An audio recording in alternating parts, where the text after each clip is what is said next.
네, 안녕하세요. 예, 다음 정진우 PD입니다. 대전 충남 민주언론 시민연합하고 엔트리가 함께 마련한 명사 초청의 토크 콘서트에 오신 걸 환영합니다. 오늘 저와 함께 이 콘서트 진행을 해주실 저희 민원연 공동대표이신 권선태 교수님 소개해드리겠습니다. 어서 오십시오. 예. 제가 인사할 때는 박수를 안 주시고 권선태 교수님 소개하니까 박수가 나오네요. 네, 알겠습니다. 여기 오신 방청하시는 분들은 이따가 질문하시는 시간 제가 안 드리도록 하겠습니다. 네. 오늘 저희가 굉장히 작년에는 변상욱 대기자님을 모셨는데요. 오늘도 굉장히 모시기 어려운 분을 아주 쉽게 섭외해서 이 자리에 모시게 됐거든요. 네, 여러분들 많이 좋아하시죠? 현재 MBC 100분 토론 진행하고 계시고 또 KBS 라디오에서 열린 토론도 진행하시는 분이시고 또 얼마 전에 정준이의 해시TV 유튜브 채널도 여신 분이십니다. 네, 하양대학교 경영교수이신 정준희 교수님 모시겠습니다. 박수를 받으십시오.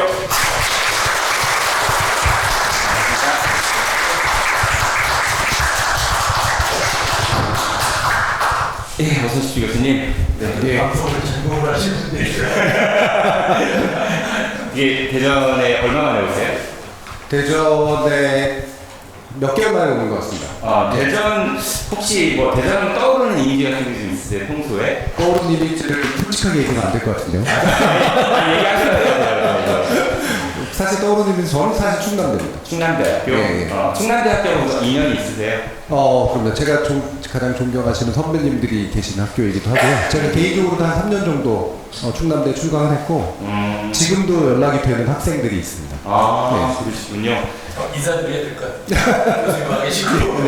예, 아무래도 교수님 섭외했다는 저희 대전 충남 민원연에 상파이셨던 차재용 교수님께서 섭외하기 어려운 사람 어떻게 섭외했냐 하면서 반가운 마음에 전화도 하시고 그랬어요. 사실 차재용 교수님 어디 계시죠? 예. 반가우세요? 아니, 차재용 교수님께서 저한테 사실 한 번도 연락하신 적이 없는 분이세요. 네, 그런데 불구하고 교수님 오신다니까 친히 전화가 하셨더라고요. 그만큼 이렇게 각별하신가 봐요. 어떠셨어요, 차재용 교수님은? 일단 전화가 안 오면 나한테 문제가 있었나 이렇게 생각하시는 게 좋을 것 같아요. 저희 차재용 교수님은 제가 진짜로 제일 존경하는 선배님이시거든요. 네. 학문적으로나 인격적으로나 되게 따뜻하시기도 하고 날카로우시기도 하고 학문적으로 날카롭고 인간적으로 되게 따뜻하신 분이라 제가 사표로 삼고 계신 분입니다. 네, 저렇게 되시고 싶다는 얘기죠. 네, 참고하겠습니다. 네, 아무튼 먼 길 와주셔서 너무 감사드리고요. 오늘 대전 시민분들을 위해서 좀 좋은 말씀 많이 해주시면 좋을 것 같습니다. 예, 제가 열심히 노력해 보겠습니다. 예, 그러면은 오늘 첫 콘서트 시작을 할 건데요. 첫 번째 제가 드릴 질문은 이거예요. 여기 계신 우리 대전 시민분들도 마찬가지고 또 타지에서 오신 분들도 계십니다. 그런데 지역 언론의 시청률 혹은 구독률 상당히 좀 낮은 편이죠. 뉴스 보다가도 계속해서 대전에서 전해드리겠습니다라고 하면은 또 이렇게 채널 돌리는 분들도 많으세요. 또 지역지도 잘 많이 안 읽고 보면 지역 신문들도 그런 원인들을 좀 어디에서 찾아볼 수 있을까요? 예, 처음부터 되게 근본적이긴 했는데 사실 제가 또 지역에 기반을 두고 학문 활동을 하거나 또 이제 지역에 기반을 두고 언론 활동을 하거나 이러진 않아서 제가 말씀드리는 게 약간 외람되다는 사실 생각은 좀 드는데요. 사실은 중앙 언론도 그렇게 다르진 않습니다. 그러니까 전반적으로 쭉 떨어지고 있는 추세고 그 중에 더 많이 떨어진 거죠. 그러니까 뉴스가 떨어졌다라기보다는 뉴스의 소비 행태들이 워낙 다양해지면서 우리가 방송 뉴스 내지 이제 신문 뉴스 같은 것들로 이목이 집중되던 시기 그리고 매체가 상당히 독점되어 있던 시기와는 현격하게 달라질 수밖에 없기 때문에 근본적으로 생긴 문제라고 생각을 하고요. 또 한 가지 문제는 사실 이걸 약간 학문적으로 말씀을 드리면 전국지 위주로 만들어진 시장이 구성되어 있는 나라와 지역지 위주로 시장이 구성되어 있는 나라들이 있거든요. 한국은 전형적으로 전국지가 지배하는 시스템이죠. 나라가 규모가 작아서다 기게 아니라 애초부터도 이제 이 로컬리티라고 부르는 지역성의 근거를 둔 분권화된 시스템 위에서 성장한 나라들에게는 이제 지역지라든가 지역방송이라는 게 이제 상당히 탄탄하게 그래도 여전히 자리 잡고 있는데 우리는 크게 몇 번 사회가 뒤집혔잖아요. 재건되는 과정에서 이제 완전히 중앙 중심으로 사회가 재건이 되다 보니까 지역의 토대가 이제 상당히 무너져 있는 상태였다라는 그 한국 사회적인 경험도 있지만 또 한 가지는 그 전국지들이 지배하고 있는 사회들의 특징이 정파성이 엄청 강합니다. 그러니까 특히나 신문들의 정파성이 엄청 강한데 그 정파성이 강한 이유가 중앙 정치의 대부분의 정치가 종속돼 있기 때문이에요. 그래서 중앙 정치가 좌우로 나뉘어 있거나 뭐 진보 보수로 나뉘어 있거나 하면 그거에 모두가 목을 메고 달려드는 그런 현실을 취하고 있기 때문에 사실은 진보 보수로 나눌 수 없는 여러 가지 구체적인 현안들에 대한 관심이 상대적으로 지역에도 적은 거죠. 그러다 보니까 결국에는 이제 중앙에서 어차피 중앙 뉴스를 다루면 지역에서 지역 억지로라도 지역 뉴스를 다루려고 하다 보니까 중앙 정치하고는 약간 별개의 이슈들이 나오게 되고 그러면 이제 관심이 이제 떨어지게 되는 그런 현상. 이게 또 특히 한국 사회에서 굉장히 좀 심하게 나타나는 것 같습니다. 그 권선대 교수님이 지역 행정의 전문가시잖아요. 사실은 그 예전에 저희 대전충남위원회에서 그 김재현 교수님이 쓰셨던 논문 중에서 뉴스 사막화라는 이야기를 좀 하셨던 게 기억이 나요. 그러니까 뭐 지역에 있는 언론들이 소비가 안 되다 보면은 자연스럽게 도태돼야 하는데 오히려 우리나라에서는 관공서에서 주로 이제 협찬이나 광고를 많이 받다 보니까 오히려 죽는 게 아니라 살아남는 그런 이제 기이한 현상도 벌어진다 하는데 지금 그 정재 교수님 말씀 들으시니까 어떤 생각이 드세요? 말씀하셨던 부분 사실 이제 저는 이 질문부터 사실 가장 근본적으로 해보고 싶었던 질문은 어디에 희망이 있냐 제일 여쭤보고 싶은 얘기는 그것부터 요즘 좀 희망적인 소식 어디 들으신 데 있나 이런 얘기를 시작하고 싶었는데 예. 근본적인 얘기를 해주신 것 같거든요. 그러니까 정치적으로 사회적으로 중앙 위주로 가고 있고 중앙이 불리는 거에 따라서 지방이 다 그냥 줄전식 가고 있는데 거기서 덧붙여서 이제 지역 언론도 지역부터 지역대로 나름대로 그 메커니즘이 있어서 이중 구조를 부리는 거예요. 그래서 그 부분에서 특히 이제 중점적으로 거기에 따라서 또 다른 특징이 호남 연락이라는 특징이 있으니까 그런 부분을 관찰하시는 입장에서 차이를 조금 더 드러낼 수 있으면 중점적인 질문하셨더니 질문. 일단 뭐 사실 뭐 제가 또 이것들을 드릴 말씀이 있긴 합니다만 사실 저 개인적으로 저희 아버님이나 할아버님이 이제 홍성 쪽 근거를 두셨고 서울에 이제 올라오셨지만 그래도 이제 충남, 충청 지역의 정서에 대해서 되게 익숙한 충청이 아버지시네요. 어른처럼. 말투에 뭐 섞여 있진 않지만 충청도에서 쓰는 용어들에 대해서 아주 잘 알고 있고 있는데 그런데요. 충청도 분들의 그 정서나 이런 게 이제 정치적으로 겉으로 드러내는 것들이 상당히 상대적으로 적잖아요. 안으로는 되게 보수적인 바탕을 알고 있고 그런데 또 필요할 때는 캐스팅 보트 역할을 하면서 어떤 면에서 보면 생존해온 면도 좀 있고 이게 되게 복합적으로 결합되어 있는 것 같아요. 네.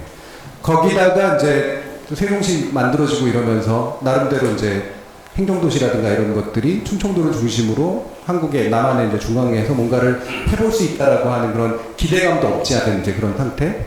그러다 보니까는 뭐랄까 지역으로서 자기 지역적 정체성도 명확하게 사실은 잘 못 갖고 그렇다고 대안적으로 지역을 형성하는 데는 역량이 좀 부족하고 그러니까 중앙에서 결정이 어떻게 내려지냐에 따라 가지고 상당 부분 이제 중복 변수화될 수밖에 없는 그런 측면. 그러니까 이런 표현이 좀 하기 좀 그렇습니다. 차라리 그냥 중앙각을 단정하고 우리 지역이 모여야 한다라고 하는 것에 집중을 하면 어떤 면에서 보면 그래도 그 정체성 가지고 뭔가를 해볼 수도 있는데 되게 애매모호한 상태에 놓여져 있는 게 저는 사실 가장 근본적인 문제가 아닌가 이런 생각이 좀 들어요. 거기까지 말씀드리겠습니다.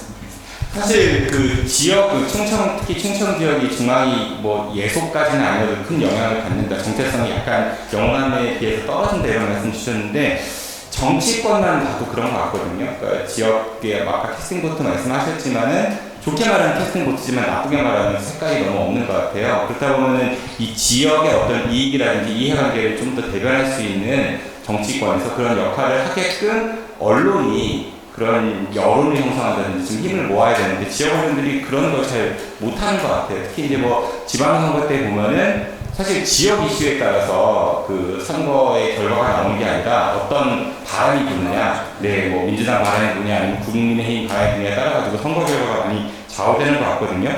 그렇다 하면은 뭐 지역 일단 언론이 좀 정신 차려야 할 것 같은데 말로만 한다고 해서 되는 것도 아니고 그러니까 저희 민원연 같은 단체가 그런 역할을 조금이라도 하기 위해서 이제 시민들이 모인 단체인데 어떤 역할을 좀 하면 좋을까요? 저희 같은 시민단체가. 예. 하실 수 있겠어요? 그 첫 단추로서 이제 정진희 교수님을 모신 거죠. 네. 앞서 얘기한 거지만 굉장히 정말 우리 한국 사회를 바꿔야 되는 이슈를 민원연이 그러니까 대전 충남 민원연이 해야 될 것처럼 느껴져서 제가 이제 하는 말씀이긴 하고요. 약간 좀 더 뭐랄까 좀 소박했으면 좋겠다는 생각 같은 게 좀 있거든요. 구체적으로 할 수 있는 일들이 뭔가 그리고 이게 이제 상당히 큰 영향으로 물론 퍼져 있으면 좋겠지만 한 걸음 한 단계 더 나아가는 게 훨씬 더 이제 저는 이제 중요한 문제가 됐다라고 사실은 생각을 합니다. 지역적 정체성을 지역 언론들이 못 만들고 있기 때문에 그걸 감시하는 민원연이 무슨 활동을 하면 지역 언론이 이제 또 충청의 지역적 정체성을 만들어서 중앙에 호소할 수 있고 또는 중앙을 정치를 바꿀 수 있고 이게 되게 많은 단계들이 포함되어 있는 이야기들이잖아요. 그래서 그 궁극적인 지향 거기까지 가는 거 정말 필요하고 이제 한 일이라고 봅니다만 사실은 그 첫 단계는 상당히 어렵고 따라서 성과는 되게 소박할 것이다 나더라도 이거 일단 깔고 말씀을 드리는 거고요. 전 지금까지 이제 그 민원연이 서울에 있는 민원연도 마찬가지고 지역에 있는 민원연들이 주로 언론 보도를 모니터링하면서 기존의 언론 보도가 뭐가 잘못됐나라고 하는 것들을 이제 시민들한테 알려서 약간의 개몽을 시키는 그리고 감시 효과를 내는 쪽으로 초점이 맞춰져 있었던 것 같은데요. 물론 그거 외에도 다른 것들이 있었겠습니다만 저는 그런 모니터링 활동에 근거를 둔 민원연의 어떤 시민운동으로서의 활동들은 상당히 한계에 와 있다는 생각이 되게 많이 합니다. 옛날에는 언론이 몇 개 안 됐고요. 그 언론들이 힘이 셌고 그리고 따라서 그거를 때리면 그거를 사람들이 제대로 좀 알면서 언론만을 그대로 믿으면 안 되겠네 라는 쪽에 개몽적 효과가 있었거든요. 근데 지금은 사람들이 언론에 휘둘리는 듯해도 사실 그렇게 막 거기 나오는 보도 내용 가지고 바로 휘둘린다거나 사실 저는 이러지 않는다고 생각을 합니다. 나름대로 각자의 생각들이 있어요. 예. 근데 그 생각을 어떻게 모아야 되나를 잘 못 보는 것일 뿐인 거죠. 그래서 저는 한 두 가지 방향을 일단 먼저 좀 생각을 하고 이제 다른 지역에서도 말씀을 드리는데 일단은 언론 보도를 다 쫓아가면서 계속 모니터를 해서 그 결과 뭔가를 해보겠다라는 그런 생각보다는 좋은 사례를 먼저 발굴하고 좋은 어떤 이슈 파이팅을 하고 있는 것들을 적극적으로 좀 더 알리고 넓히고 막 이러는 거죠. 그러니까 이게 예를 들면은 충청도의 지역의 어떤 확실한 자신의 이해관계라든가 정체성을 좀 더 명확히 시도하고 있고 명확히 담고 있는 걸 지역 안에도 더 많이 공유시켜야 되고 지역 말고도 이제 서울에도 알리고 다른 지역에도 알리고 이래야 되거든요. 지역 간 교류도 굉장히 중요한 거기 때문에 이게 더 많이 퍼지도록 만들어주는 역할을 하는 것이 저는 일단 되게 필요하다고 생각을 합니다. 예를 들어 제가 운영하는 미디어 비평이나 이런 데서도 그런 도움이 되게 많이 필요해요. 예, 제가 열린 토론 같은 거 할 때 이제 2주마다 한 번씩 미디어 비평 코너를 운영을 하는데 거기서 좋은 언론, 나쁜 언론, 이상한 언론을 하거든요. 근데 좋은 언론 얘기할 때 가능한 지역에서 보도한 거를 하나하나 얘기하려고 되게 노력을 합니다. 예, 저희 패널 분들이 또 실제로 그렇게 노력을 하고요. 그리고 막상 뒤져보면 그게 재밌어요. 예. 그러면 서울에서 금요일 시간대에 어쨌든 전국으로 퍼지는 데서 이런 지역 보도가 있었는데 참 잘 만들었더라 라고 얘기를 하는 게 정말 얼마나 많은 분들이 듣는지 모르겠지만 얘기를 안 한 것에 비해서 굉장히 의미가 있다는 생각을 하거든요. 그러면 예를 들면 이제 대전 충남 민원에서 나오는 보고서에 보면 야 확실히 이건 정말 대전 충남에서 굉장히 괜찮았던 보도야 라고 얘기를 해주는 거 제가 탁 하고 찝어가지고 저희 TV에서도 얘기하고 라디오에서도 얘기하고 이럴 수가 있을까요? 보내드리겠습니다. 예, 저희한테도 도움이 되고요. 실제로 많은 분들에게 공유시킬 수 있는 가능성들이 굉장히 높아지거든요. 그래서 일단 그런 좋은 것들을 발굴해서 많이 퍼뜨리는 역할을 해주는 것이 저는 일단 대단히 중요하다. 그렇게 생각을 일단 하고요. 두 번째 얘기는 하면서 좀 해보겠습니다. 아주 중요한 말씀이신 것 같아요. 사실은 그 언론 모니터 질문 드리려고 했었거든요.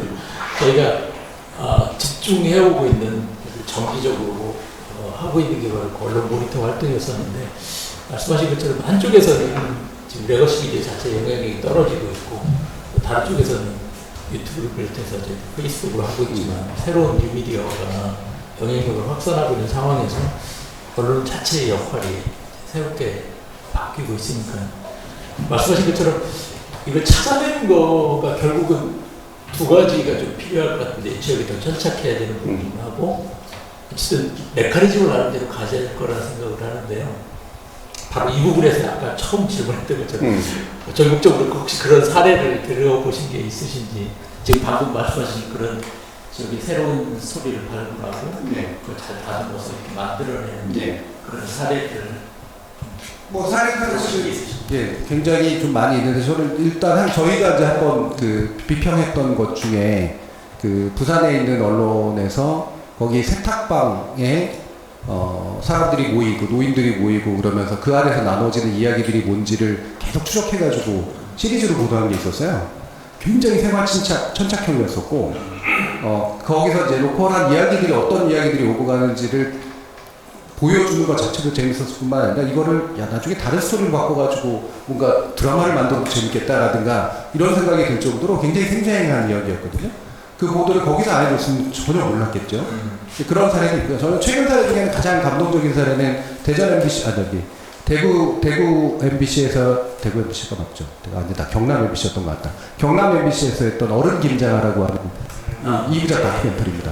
예. 진주 지역에 있는 김장하 선생을 가지고 하면서 그게 이번에 상도 탔잖아요. 백상예술대상도 탔고요. 작품으로서도 굉장히 훌륭했고 지역에 이렇게 훌륭한 어른이 있고 또 지역 그 어른이 거기서 그런 놀라울 정도의 활동을 할 수 있었던 것 그리고 그 경남 기반에서 약간의 진보적 성향을 가진 분들이 활동하기가 참 어려운데도 불구하고 그분들의 훌륭한 어떤 기둥이 되어줬던 스토리뿐만이 아니라 그분의 그 정신이 가능했던 이유가 형평운동이라고 하는 진주 지역에 고유했던 역사적 경험 토대에서 이루어진 거란 말이에요. 형평운동이 다른 나라가 막 평등 이런 거 얘기할 때 또는 그거보다 더 이전에도 지역에서 그것도 노예 해방까지도 포함한 이런 굉장히 근대적인 사상이 나왔구나. 그리고 이게 진주에 있어서 굉장히 중요한 뿌리였겠구나. 라고 하는 거를 이제 느끼게 만들어주는 굉장히 훌륭한 사례였었습니다. 네, 물론 그게 만들기가 쉬운 일들은 아니긴 하지만 그리고 지역 MBC나 지역 KBS나 이런 데들은 어쨌든 상 받기 위해서라도 일부러 목적의식적으로 그런 걸 만들긴 하는데 저는 대표적으로 굉장히 좋은 사례였었어요.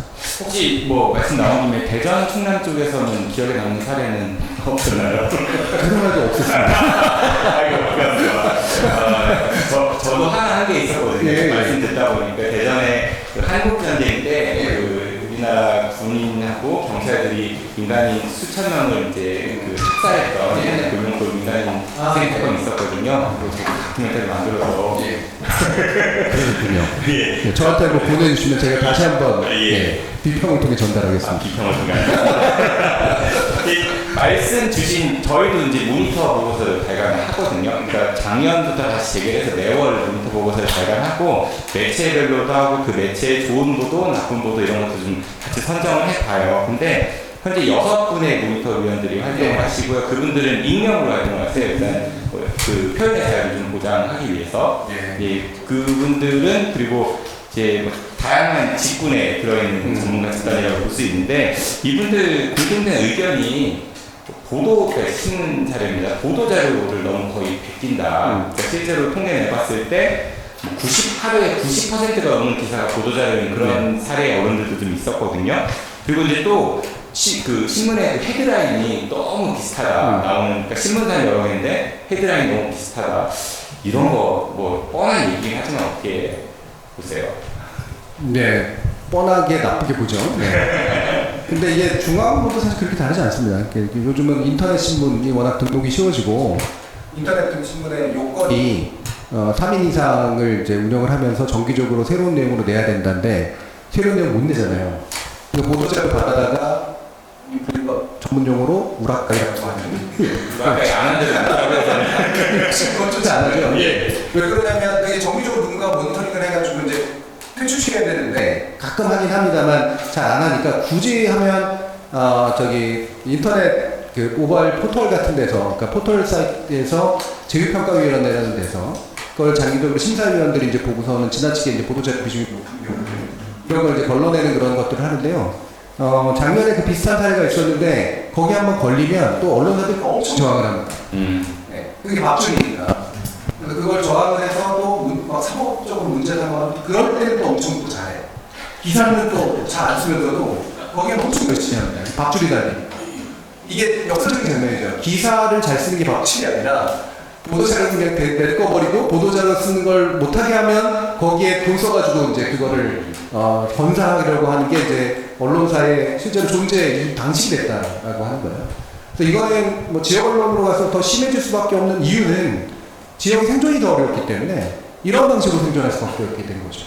그래서 중앙과 지역의 차이라기보다는 우리 언론이 인터넷 시대에 생존하는 방법이 아예 그렇게 굳어져 버렸다라는 겁니다. 저는 사실 이게 퇴출 구조가 명확해야지 사실은 필요한 문제라고 보는데 이건 단순하게 양심응수할 문제는 분명히 아니거든요.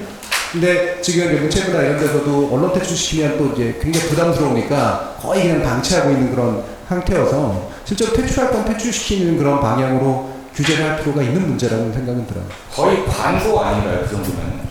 광고, 기업 회복 이런 거죠. 예. 아니 그러니까 독자들이 독자의 권리가 있는 건데 그 관공서에서 배포한 보도자료를 보려고 그 시간을 내는 건 아니잖아요. 네. 예, 계속 지적을 해도 사실 뭐 이제 저는 개인적으로 언론이 굉장히 언론사가 좀 이렇게 이유배반적인 게 이럴 때는 우리는 사회적 공기야, 우리는 정의야라고 이야기하고 저럴 때는 우리도 기업이야, 이윤을 추구해야 해 이래요. 네. 와, 예. 사실 그 두 가지 사이에 그 두 가지 피해갈 수 있는 길이 있는지가 고민일 것 같거든요. 네. 지금 한편에서는 너무 쉽게 말씀하신 관보 역할이라든가 기업 회복 역할을 하고 다른 쪽에서는 특히 인터넷 같은 경우 너무 광고가 많아가지고 그 광고조차는 사실 컨트롤 없는 사람들이 그냥 전혀 관계 없는 광고들이 너무 많이 성인 광고도 많아요. 심지어는. 그런 것도 뜨니까 이 두 가지 사이에 또 다른 길을 찾아야 되지 않을까 싶은데 언론이 한쪽에서는 사실 이 경영 구조에 관한 부분 또 다른 쪽에서는 계속 말씀하셨던 나름대로 제어를 전문가가 좀 필요한 것 같다는 이 두 가지를 저희가 해결하지 않으면 사실 어려울 것 같거든요. 뭐 그렇죠. 근데 제가 먼저 말씀드렸던 거는 그게 지역에 있는 주체들, 좀 더 의식적이고 의지를 가진 주체들의 노력만으로 할 수 있는 건 굉장히 작은 부분이기 때문에 큰 부분이 먼저 바뀌어줘야 작은 부분들이 밀고 들어갈 수 있는 일들이 생기잖아요. 저는 오히려 이슈 파이팅이 야, 지역 언론, 야, 너희들 진짜 이렇게 보도자료 싣고 그러면 안 돼. 라고 하는 설득 과정. 얘네들 보도자료 싣고 있어요. 라고 얘기하는 과정. 또는 이제, 이게 너무 광고 많습니다. 라고 이제 언론을 비판하는 과정. 물론 필요하지만, 그것보다 얘네들을 왜 방치하냐.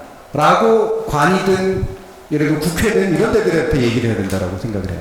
일단은 우리나라 신문법상에, 광고형 기사를, 기사형 광고죠. 정확히 말하면. 근데 그거를 기사처럼 그냥 해버리는 일들이 되게 많은데, 이거를 대표적으로 어기는 데들이 어딜까요? 경제진들 많이 어기고요. 예. 조중동도 많이 어기고. 조중동입니다. 네. 조중동이 1, 2, 3등이에요. 그 뉴스타파 보시면 나옵니다. 1, 2, 3등입니다. 우리나라 1등 신문이라는 데가 어디보다도 가장 많이 광고를 기사처럼 내보내요. 근데 이게 신문법상으로 못하게 돼 있거든요. 근데 중요한 거는 신문법상의 처벌 조항이 없어졌어요. 그 벌금을 적어도 매기거나 이걸 통해서 뭔가 하도록 해야 되는데 그냥 신문윤리위원회라는 데서 가끔씩 적발하고 너희들 잘못했어라고 얘기하는 거 왜 아무것도 없습니다. 그럼 일단은 뭐 고발이든 뭐든 하면은 처벌은 없다는 얘기죠. 없는 거죠. 네. 지적만 받는 거고. 네. 예전엔 지적받으면 창피해서라도 안 했는데 지금은 뭐 그런 거 창피하지 않거든요. 조중동조차도. 예. 그러니까 이거는 그냥 놔둬 해결될 문제가 분명히 아니라는 겁니다. 그러면 예를 들면 국회한테 신문법에 그 조항 살려내라. 네. 지금 이게 지금 우리나라 언론을 지금 가장 망치는 행위들인데 이게 언론 자유라는 이름으로 방치될 일이냐? 왜 언론 망치는 일인데? 네. 요것만 살아나도 사실 굉장히 많이 바뀌거든요. 네. 그러니까 이런 것들이 하나 생기면 그 다음에 이제 뭐 인터넷 언론에 이런 데서도 광고 규제에 어떤 관련된 논의들이 생겨날 수 있고 제가 뭐 정책을 전공해서도 그렇기도 하지만 뭔가 규제 만능주의에 빠진 것처럼 제가 말씀드리지만 있어야 될 규제가 없는 거는 언론의 자유를 보장하는 데 있어서 별로 좋은 일이 아니라는 겁니다. 적절한 제어 안에서 움직이는 게 자유인데 무방비로 움직이는 게 자유는 분명히 아니거든요. 그래서 저는 적절한 규제가 있어야 될 것에 적절한 규제가 없어 생기는 문제가 훨씬 크고 이걸 위한 이슈 파이팅도 훨씬 더 중요한 문제라고 생각을 해요. 법 말씀하시니까 사실 방송법에서는 그 편집, 그 편성에 일정 정도의 뭐 외부 압력이 가해지면 처벌받는 조항이 있더라고요. 그래서 과거에 그 누구였죠? 그 청와대 이정현 수석이 세월호 보도했을 때 그 김시곤 보도국장 했던 거 처벌을 받았었잖아요. 근데 그 신문법에는 그 조항이 없더라고요. 없죠. 예, 그것도 문제다라고 생각을 했는데 마찬가지로 기사형 광고도 법적으로는 일단 문제가 된다는 얘기신 거죠? 그렇죠. 우리나라가 민주화되면서 얻은 좋은 성과 중에 하나가 바로 이제 신문 영역을 풀어준 거거든요. 예, 신문을 허가하지 않고 등록 요건도 훨씬 더 낮추고 신문법에 관련된 것들이 규제보다는 이제 지능을 위주로 하는. 그래서 지금도 신문 등의 지능에 관한 법입니다. 지능이라는 건 돈 쓰라는 얘기거든요. 우리나라 신문은 엄청나게 돈을 많이 씁니다. 예, 여러분들도 아시는 분들 아시겠지만 문화체육관광부에서 정부 광고를 할 수 있도록 하는 권한을 언론진흥재단이라는 데 두고 언론진흥재단이 수수료를 떼서 그걸 언론인이 지원하고 이런 사업에 써요. 좋은데 쓰죠. 근데 이거를 받아먹는데 우리나라 신문들이 굉장히 익숙하거든요. 그러니까 신문법이 지능 체계로 되어 있기 때문에 생기는 문제예요. 근데 이게 왜 그러냐면 전 세계적으로 신문에 관련된 규제가 대체로 없습니다. 대체로 없는 게 맞는데 이제는 이게 신문 방송 따질 필요 없이 방송은 주파수 쓰니까 규제하고 신문은 그냥 종이로 하는 거니까 규제하지만 안 돼 라는 식의 전통적인 논의는 이제 바뀌어야 될 때가 왔거든요. 다 온라인화 돼 있는데 이게 무슨 차이입니까? 그래서 우리나라의 민주화의 성과로 신문에 대해서 규제를 없애고 뭔가 언론자를 보장하는 듯 했던 이 시스템을 전면적으로 재편해야 될 시기에 와 있어요. 이미. 신문법을 바꾸는 데서부터 물론 시작을 해야 되지만 전반적으로 미디어법 자체를 사실은 새로 만들어야 되는 그런 상태인 거죠. 그 유튜브 방송을 시작을 네. 하셨으니까 네. 유튜브도 규제하자는. 지역의 경우에 사실 정말 더 힘든 부분이 예. 있거든요. 예. 유튜브라고 하는 국경 없이 그러다 보니까 직접 해보시면서 지역 언론의 입장에서 또 다른 가능성이 있다. 네, 네. 또 다른 위협일 수 있는데 지역의 입장에서는 뉴미디어 쪽, 특히 유튜브나 페이스북 이런 걸 어떻게 보시나요? 그러니까 이게 유튜브만 해도 이미 레동션이 돼 있거든요. 예. 신규로 진입하시는 분들 같은 경우에는 장비를 사지 말고 대여하라는 속설이 있을 정도로 예.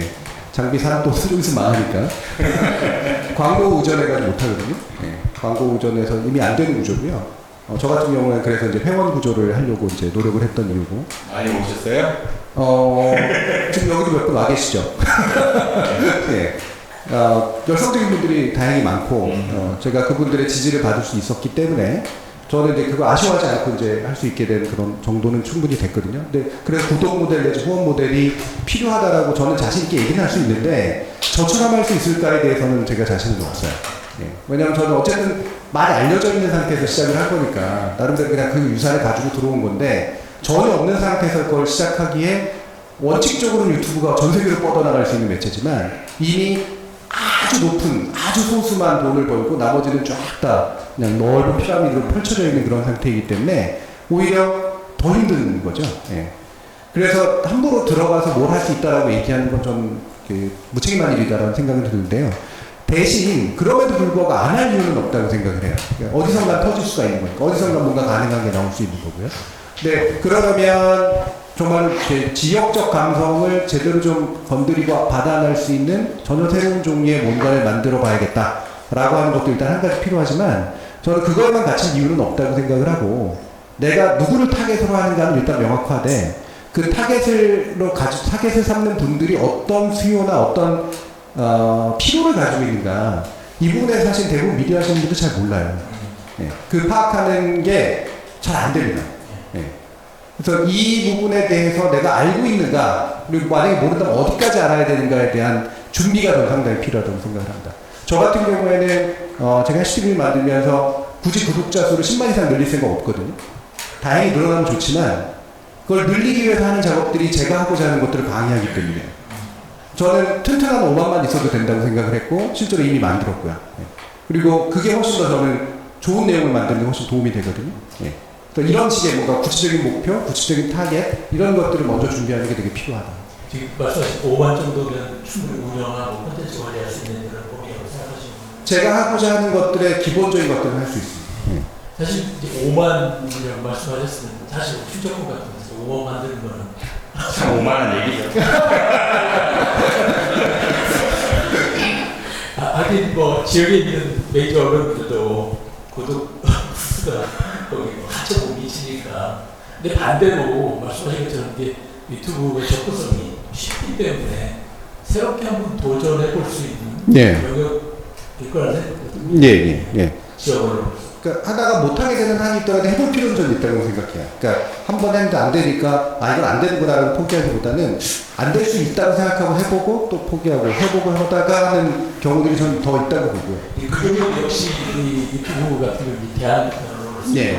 추천이 되겠죠. 예. 아무래도 그럴 수밖에 없고. 물론, 언론의 기본은 저는 여전히 취재라는 생각은 굳건한데요. 그래서 뉴스타파가 강한 거잖아요. 뉴스타파는 독자적인 취재를 할 수 있는 기반을 갖췄기 때문에 10년 걸렸습니다, 10년. 그리고 저는 이제는 그 기반이 갖춰져 있다고 생각을 해요. 그래서 뉴스타파는 두 번째 단계로 나갔잖아요. 그게 바로 뭐냐면, 우리나라에서 이제 언론을 새로 만드는 것도 되게 중요한 일이고, 뭐, 탐사보도를 잘하는 것도 중요하지만, 좋은 인재를 키워놨는데, 얘네들이 시궁창 같은 저널리즘 안으로 들어가서 결국 똑같아지기 때문에 이게 문제라고 보는 거예요. 그럼 얘네들이 그 안에 안 들어가도 언론 활동을 할 수 있도록 만들어줘야 된다. 이게 뉴스타파의 지금 고민이 있잖아요. 이게 통할지는 잘 모르겠지만 저는 전면적으로 지원하겠다라고 이제 그쪽에도 얘기를 했었고요. 그러니까 이런 식으로 뭔가 그 다음 단계로 나아가는 작업들이 충분히 있을 수가 있다는 말이죠. 예, 그래서 취재는 물론 되게 중요하지만 그러니까 지역에서 대한 언론을 한다라고 하는 거 저는 좀 더 심층성, 그다음에 좀 더 좋은 해설 이런 게 일단 출발점이 되고 거기에 이제 뭐 나중에 가능하다면 연계해서 취재까지 가능한 정도로까지 가면 아마 조금 더 좋을 것 같다.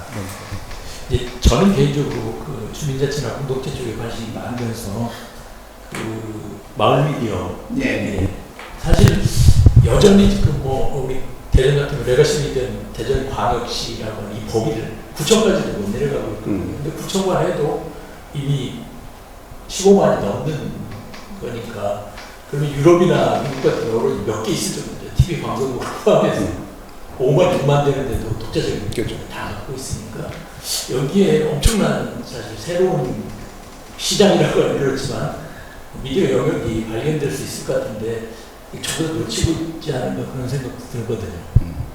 뉴스 홍수라고 또 그런 게 있잖아요. 사실 저도 이제 팟캐스트 방송을 오래 하고 있거든요. 오로지 제가 처음에 팟캐스트를 시작할 때 고민이 뭐였냐면은 지역 뉴스는 사람들이 안 보는데 지상파에서도 안 보는데 이걸 과연 이렇게 대한 미디어로 만들면 볼 것인가? 오히려 뭐 구독자나 아니면 청취 수를 높이려면은 뭐 좀 더 대중적인 주제들, 뭐 음식이라든지 여행이라든지 이런 것들이 영화라든지 이런 게 나올 텐데 그 고민을 굉장히 많이 하다가 지역을 다루는 이야기가 없기 때문에 저는 그냥 뭐 그런 숫자에 얽매이지 않고 지역만 보겠다라고 지금까지 가고 있어요. 근데 사실 지금 하면서 느끼는 게 지역에 계신 분들이 지역의 현안에 대해서 잘 모르세요. 사실은 관심이 별로 없으시고 또 뭐 지역 뉴스를 많이 보시는 분들이 대부분이 뭐 지역 정치권 아니면은 지역 그 공무원분들 뭐 이런 분들 위주로만 짜여져 있기 때문에 사실 그게 일반 시청자나 구독자한테 잘 안 내려가는 것 같거든요. 뭐 단번에 해결될 수는 없겠지만은 그런 현상이 조금이나마 그런 뭐 지역 현안을 일반 시청자나 구독자가 느끼기 위해서는 어떤 민원연이 아니면 대한민국들이 어떤 역할을 하면 좋을지. 네. 예, 참 어려운 문제들을 계속해서 얘기하시는데 쉬운 말. 제가 사실 예전부터도 이제 그런 고민들을 했는데 사실 방금 그 얘기하신 거, 그러니까 지역에 언론이 있긴 있는데 언론은 주로는 관청 보고 하잖아요. 그리고 영향력이 그나마 발휘할 때가 거기고 그나마 돈 나올 때가 거기니까. 사실은 지역 언론의 독자는 관청이고 돈 주는 데도 관청이 되죠. 광고주 약간 있을 뿐이고 독자가 구독을 해주고 독자가 광고주를 봐줄 눈이 돼가지고 언론을 버팅기는 게 아니라 그냥 바레구스라고 하는 것 정도로 이제 치장만 해놓고 이게 독자들의 눈이야 라고 이제 약간 치장만 해놓고 실제로는 읽어주는 건 관청, 돈 받는 것도 관청, 이제 이렇게 돼 있는 구조라고 하는 게 지역에서 훨씬 더 심각하게 나타나는데요. 저는 이렇게 연구를 해보니까 한국 언론 다수가 그렇더라고요. 한국 언론 다수가. 종이신문 다 배달되는 거 결국은 관청들이고, 종이신문에 그래도 일면에 뭐가 나오면 또는 뭐 3면에 뭐가 나오면 공무원들, 중앙공무원들은 확 화들짝 놀라가지고 또 이제 바로 반응 나온단 말이죠. 반응 나오면 또 효능감 생기잖아요. 사실 대중들 아무것도 모르거든요. 예, 거기에 나오는 기사 모르는 경우가 정말 많습니다. 근데 공무원들은 화들짝 하고 이제 놀라는 거예요. 당사자니까 물론 놀라는 거겠죠, 이제. 그러니까 그게 반응이 나오는 것 같으니까 마치 영향력이 있는 것 같고 마치 퍼진 것 같은 거거든요. 사실은 대중들이 알아서 영향력이 생긴 경우는 몇 개 없습니다. 그러니까 결국은 중앙 언론도 관청 보고 하고 있고 권력 보고 하고 있고 그들이 독자하고 기업 같은 경우는 기업 구린데 건드리면 거기서 퉁 하고 반응이 오니까 그러니까 이제 독자가 거기 있는 거예요. 실제로 우리나라 언론이 다수대중 독자를 생각하면서 언론 항의를 안 하게 된 지는 꽤 오래된 것 같아요. 상당히. 물론 다수대중이 보는 기사를 씁니다. 그거는 주로 어뷰징 기사나 연애오락 기사나 아니면 정치를 어뷰징하는 기사나 이런 것들이죠. 그리고 대중들은 그거는 봐요. 그리고 이제 막 논란을 일으키죠. 이를테면 김남국이 코인 파악 때문에 뭐 이거는 또 엄청나게 또 달라붙어가지고 얘기를 하잖아요. 결국 이 구조는 사실 본질적으로 좀 망가져 있다고 생각을 해요. 그래서 지역 언론만이 망가져 있기 때문에 지역 언론의 방식으로 뭔가를 해설할까? 이거는 저는 근본적으로는 아닌 것 같습니다. 우리나라 언론들이 이거는 근본적으로 해결해야 되는 그런 문제에 좀 해당한다고 생각을 하죠. 그러면 너무 큰 문제로 대답해버린 셈이 됐는데 그러면 지역에서는 할 수 있는 게 없는 건가? 그렇지는 않은 것 같아요. 뭔가를 시도할 필요는 분명히 좀 있어 보이죠. 근데 그런 게 이제 뭐냐면 저는 예를 들면 정말로 지역 대중한테 읽힐 게 뭔지를 고민해 봤나? 전 그런 질문을 하고 싶어요. 제가 아까도 정말로 사람들이 뭘 원하는지를 고민해 봤나라고 얘기했던 것처럼 지역 대중들은 진짜 뭘 읽고 있고 뭘 보고 있고 뭐에 관심을 두고 있을까? 근데 예를 들면 되게 하찮은 거 가지고 관심 둘 수도 있거든요. 그러면 전통적인 저널리즘 관점에서 보면 저도 그걸 전공한 사람이지만 야 대중들은 역시 하찮은 데만 관심 가져. 큰일 났다. 어떡하지? 내가 이렇게 만들어 놓은 좋은 건 관심을 안 갖고 또 환경 문제, 낙동강 철새 문제 이런 건 관심을 안 갖고 되게 이상한 데 관심을 갖네. 뭐 성심당에 빵이 바뀌었다고 관심을 갖네. 이러면서 낮게 깔아보는 경향이 없지 않다는 거죠. 근데 제대로 그 관심을 가지고 한번 그나마라도 좀 좋은 방향으로 돌리려고 노력을 해봤을까? 저는 이 부분에 대해서 이제 저한테도 문제이긴 하는 거예요. 그러니까 제가 좀 연구하는 입장이니까. 이들의 정서, 대중들의 정서, 대중들이 궁금해하고 대중들이 관심 있어 하는 건 그냥 낮은 수준, 소프트한 뉴스라고 깔아뭉개지 않았을까. 그러면서 자기들이 하는 건 관청에서 관심을 가지니까 그래도 높은 뉴스를 하고 있다고 착각한 게 아닐까. 저는 그런 생각을 좀 많이 해보고요. 그래서 그런 실질적인 관심들에 대해서 정말 그들을 자극해보고 좀 좋은 방향으로 움직여보려고 하는 기사를 만들고 써보려고 하는 노력은 저는 일단 필요한 것 같다는 생각입니다. 두 번째로는 예를 들면 이런 거예요. 지역 언론일 때 지역이 언론이 해야 될 굉장히 중요한 일 중에 하나는 지역이 잘못 대변되고 있는 것들을 교정해 주는 거거든요. 근데 지역 언론이 의외로 그걸 잘 안 한다. 사실 이게 이제 그러니까 다른 지역의 독자나 중앙의 독자를 생각하면서 사실 지역 언론을 해야 된다는 거예요. 지역만 생각할 게 아니라 우리는 다 아는 거니까 우리는 괜찮다고 생각을 하지만 딴 데는 하나같이 오해하고 있는 사람들 되게 많아요. 대표적으로 대전은 노잼도시. 처음에 이미지 얘기했는데 못했던. 아니 괜찮아요. 아무렇지도 않아요 이제. 노잼도시라는 게 100% 맞는 건 아니잖아요. 그런 요소들은 있을 수 있지만 예를 들면 대표적인 오해 중에 하나는 대전은 맛집이 없다. 어느 지역도 그 정도 수준에 가면 엄청 크다 똑같이 맛집 없습니다. 솔직히 뭐 전주 간다고 엄청나게 맛집이 많은 것도 아니고 약간의 차이 정도일 뿐이지. 근데 왜 하필 대전에는 노잼도시 맛집 없다 성심당뿐이 안 나왔을까? 그거라도 있는 게 어디예요? 그나마도 잘 없는 데도 많아요 사실. 근데 이거를 물론 적극적으로 교정하려는 게 우리 노잼 아니에요라고 얘기하면 노잼만 기억되니까. 근데 현재 온라인 공간의 특성이라고 하는 게 모든 지식을 되게 단순화하거든요. 그래서 예를 들면 영국은 정말 맛없는 음식만 있는 나라. 맞는 말이에요. 제가 영국에서 공부를 했는데 맞아요. 맞는 말인데 그렇다면 영국 사람들은 하나같이 맛없는 음식만 먹을까? 분명히 그렇지 않거든요. 근데 거기는 왜 셰프가 잘 나올까? 궁금해해야 할 필요가 있는 거잖아요. 그러니까 내가 특정 도시나 특정 대상에 대해서 단순하게 생각하고 있는 것들을 타파해 줄 수 있는 우리 노잼이 아니오가 아니라 다른 방식으로 접근해서 그러니까 이런 뭔가가 잘못되어 있는 것, 단순해져 있는 것들을 교정하는 것들이 지역 언론에서 더 많은 정보로 좀 나와야 된다고 생각을 하고 그게 중앙에서도 있고 다른 지역에서도 있고 이런 가능성이 있어야 된다는 거예요. 그리고 그게 역으로 다시 지역 사람들한테 들어오는 거죠. 아, 우리에 대한 이야기가 이렇게 나가고 있었구나 라고. 저는 그런 부분도 굉장히 중요한 포인트라고 생각합니다. 그 부분 저도 100% 공감하는 이야기인 것 같습니다. 특히 이제 제 개발과 관련해서 가장 최근에 이슈가 되고 있는 트렌드 얘기도 계속 하고 있는데 우리 시민들한테 얘기 들어보면 우리 동네만 하는 줄 알아요. 이 실패한 사례가 다양하게 있는데 최근에 이제 공단 얘기도 마찬가지거든요. 지역이 뭐 기업 유치하고 이렇게 한다고 하는 거였는데 그거 평생 먹고 사는 울산이나 이런 도시도 있거든요. 근데 지역의 언론 보도가 보면 그냥 전달하는 거예요. 그 관에서 공단 유치다. 이거 어느 세월에 개발이 될지도 모르고 우리만 준 게 아니라 다른 데 다 주거든요. 그런데 우리 지역에 한 번 더 나가면 특징이 있을 텐데, 네. 문제점이 있을 텐데 이 이야기는 거의 안 나오는 거예요. 저는 하지 않나요? 야, 죄송합니다.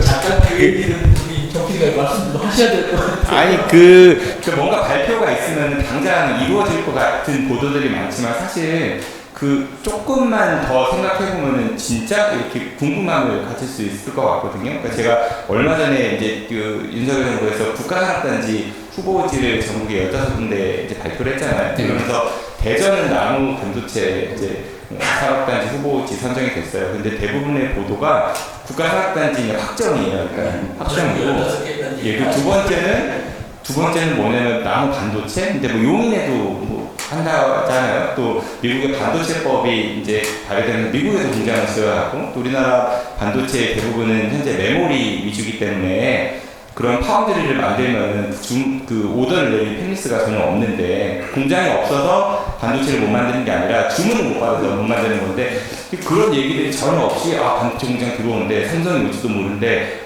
대전이 이제 뭐 일자리가 창출되는 이런 식의 보도들이 많아요. 예, 참. 도배죠, 네, 도배. 네.